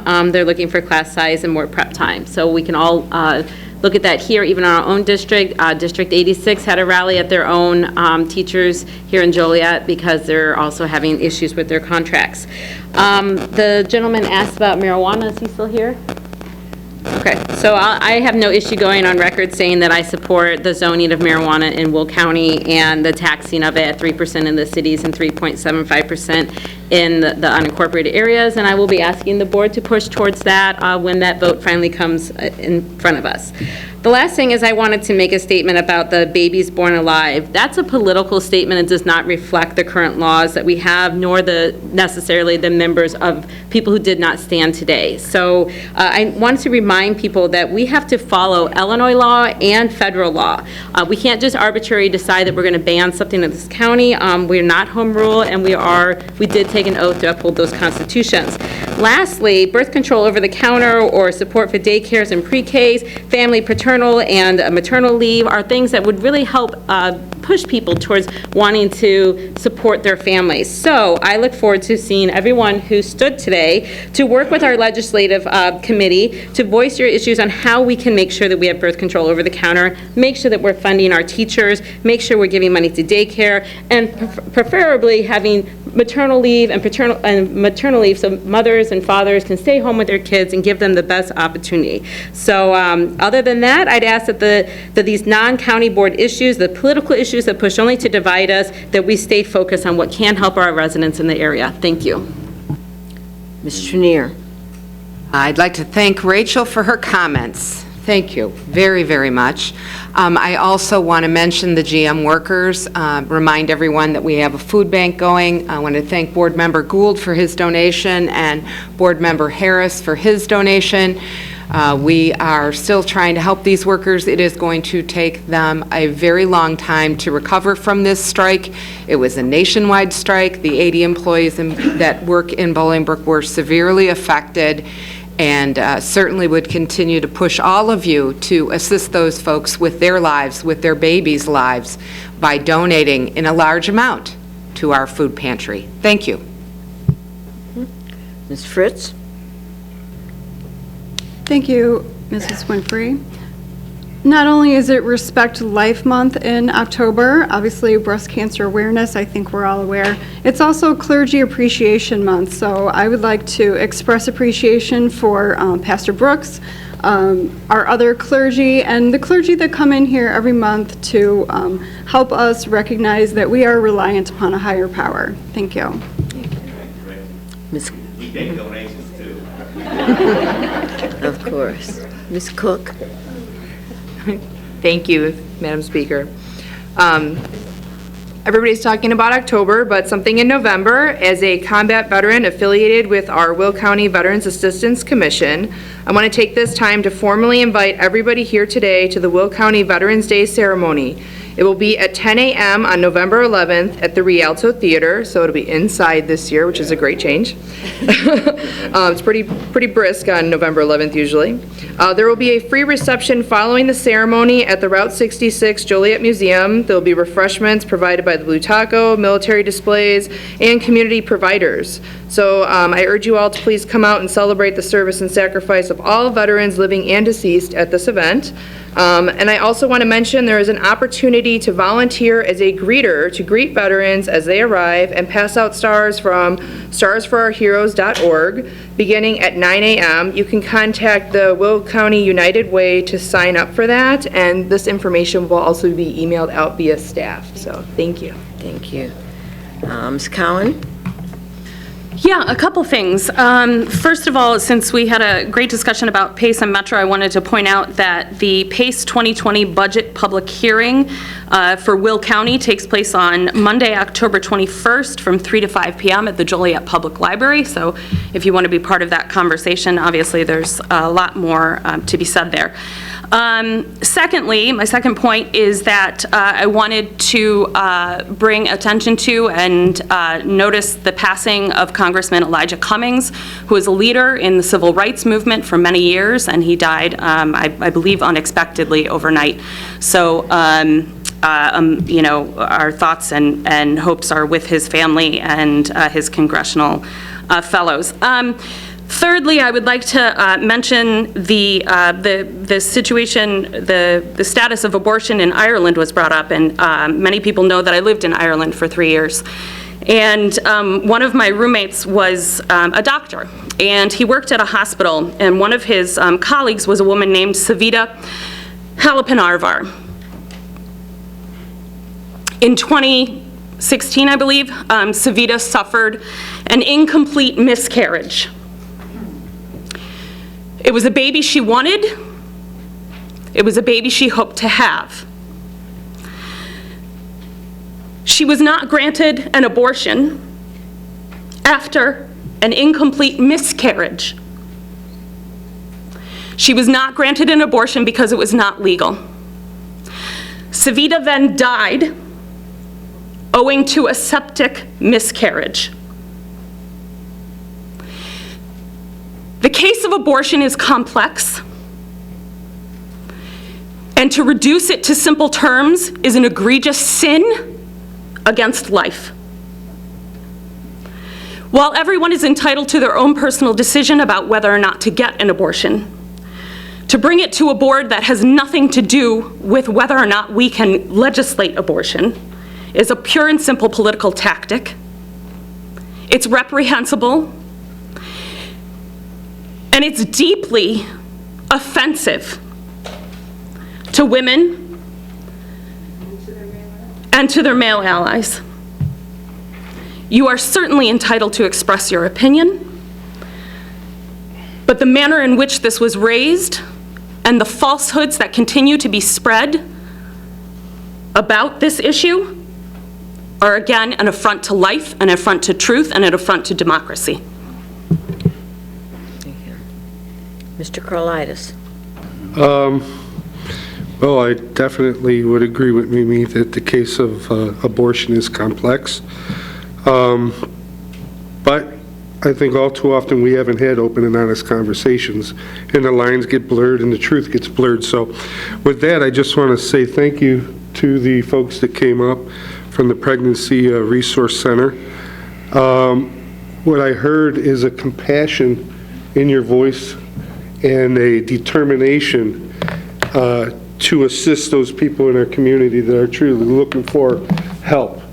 And we throw around the term choice often, and it usually pertains to one side of the equation or one side of the argument. So I want to thank you for being there for that choice decision that's being made. And I want to thank you for serving our community and our constituents. Thank you. Mr. Balich. First of all, I want to thank Herb Brooks. It took a lot of courage for him to stand up for life. And when I hear the girls talking about this stuff as being political, we were talking about a baby that's born alive being allowed to die or be killed. I'm not a girl, and for the record, I'm a doctor. Whatever, I don't know what you are. I don't pay attention to you. All right, but here's the problem. Stay on the topic, please. What we were talking about is babies born alive. I don't care who you are, you got to realize it's wrong to kill a baby that's born alive. It's not about abortion. It's about killing a live human being. And he's a Democrat, I'm a Republican, and we probably disagree on tons and tons of things. But morally and ethically, we agree it's wrong to kill a live baby. It's a live human being. If you ask Jim Glasgow, he'll say it's breaking the law. And it's going on in the hospitals. It's been going on since the early 2000s that I know of. And I find it appalling that it's being called political. It's about a live human being. It's not a political issue. Ms. Berkowitz? As I stated in a previous meeting, the subject, it is no longer a social issue, not when the taxpayers are being forced to pay for it. So in correction, we are all entitled to our own choices, to our own determination of what is moral, what isn't. But it is not fair to make everyone pay for something that they do not support. And that's what has happened with this. Is there an argument about that? I don't know. I just know that the taxpayer is paying for this. So I think that's fairly accurate. Ms. Ogala? Yeah, I just wanted to clarify something that was said earlier. For everybody to understand that motor fuel tax is a dedicated source. We do have funding. We have funding sources outside of the motor fuel tax that's from the state. We have the RTA tax, and we will be getting a bond payout over the next 6 years for funding our roads. Will County is not, and I know our director of the department, Jeff Ronaldson, we do the very best that we can with all the money that is allocated to us. That is very important to us, the safety of our residents. Many of the roads you hear issues about are not a county road. You hear I-80 and I-55, and we have always supported anything to get additional funding for those. I know that Nick has gone out there and been fighting for grants and the Hobo Bridge and everything like that. So I don't want anyone to be confused. There is a dedicated funding source, and the only thing that I would like to add to that is that there comes a point in time we need to look at our constituents and say, when is enough enough? Because how much can we tax? Because the residents can only afford so much. I know that senior citizens living in the mobile home communities in my district are limited on their money, and their rents keep going up every year for their for the HOA, and their rents for just to have their mobile home on the property. So they are on a limited income, and they need to get to locations that are outside of that. So we need to really consider what impact that our county passing an additional tax increase to them, how that would impact them. I think it's detrimental to them. So I think it's a regressive tax, and we really need to look at that. And we should not say we need a dedicated funding source. We have a dedicated funding source. Thank you. Ms. Rice? I just want to comment on today's request to stand in support of something or not support of something. Me not standing or standing isn't necessarily a reflection of my views on a very complicated and complex thing. I absolutely embrace life, but I hope that we don't start the precedence of out of the blue asking board members to stand for something or not stand for something. I think we have a process here. It's vote-driven, it's committee-driven, and I feel in particularly disrespected that I would be asked to take my views and either stand and look one way or sit and look another way. I think it's complicated, and if we're going to come from an area of respect, dialogue, communication, clarity, and process is all part of this. And I think this is the first time on the board that I have felt clearly disrespected in what I was asked to do as a county board member. I hope that together we can say we have to come from a place of respect if we're going to give respect. And I hope that this isn't a precedence, and I have every respect for every speaker that came out today, just not what I was asked to do. Well said. Thank you. Have one announcement here. The Regional Education Office is moving between today and tomorrow. The new address will be 116 North Chicago Street, Suite 400. That's in the Rialto Square building. So upstairs in that building, the Regional Office of Education is moving back downtown. Not in this building, but downtown, so it'll be easy to access. I think we've heard from every county board member just about today, but we'll have announcements by the majority leader. Mr. Ferry. Thank you, Speaker Winfrey. Every time October would come around in the past, I used to think of Halloween and Oktoberfest. And my focus has changed since my wife had a bout with breast cancer. The only thing I would say is her doctors are very good. Her doctor said, you're not a survivor until you pass away from something else. So that means their philosophy is to stay vigilant, stay up on all of your testing, and stay alive. And that's all I have to say. Thank you. Thank you. Minority Leader, Mr. Frizzalone. Be quick. First, there's a fundraiser to replace a wheelchair lift for our disabled vets. That's Saturday the 16th at Cantigny Post 367 on Horseshoe Drive in Joliet. I think everybody's getting a copy of this, so avail yourself of that. I too want to thank all of those people that respect life. This month is National Italian American Heritage Month and Polish American Heritage Month. So since I'm both, when you go home tonight, have a nice bowl of pasta bazool with some gołąbkis on the side. I too want to thank everybody that wore pink today in support of Breast Cancer Awareness Month.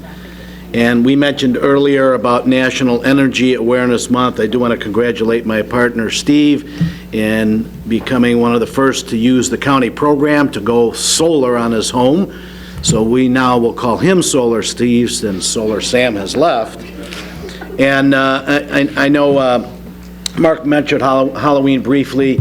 You know, it's a tough time at Halloween. It's getting dark out, and the kids are all over the place.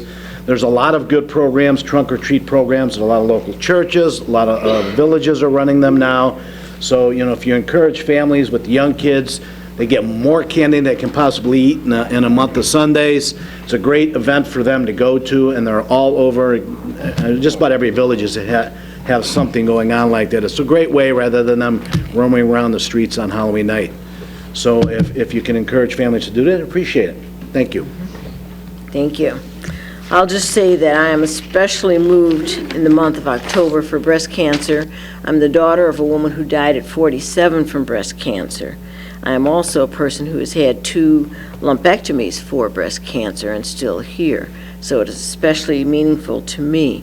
So I encourage anyone, male and female, because men are also affected, to be consistent, conscientious about having the necessary checkups and paying attention to any strange spots, lumps, whatever, so that you can stay with us. Even if we don't agree with you, we want you to be here. So we want you to stay healthy. We do have the need for executive session today. We have quite a few items, so we're going to call the roll and then we'll take a short break. And the purpose of executive Session, right. pending litigation, personnel, and real estate negotiations. Motion to go into executive session. Second.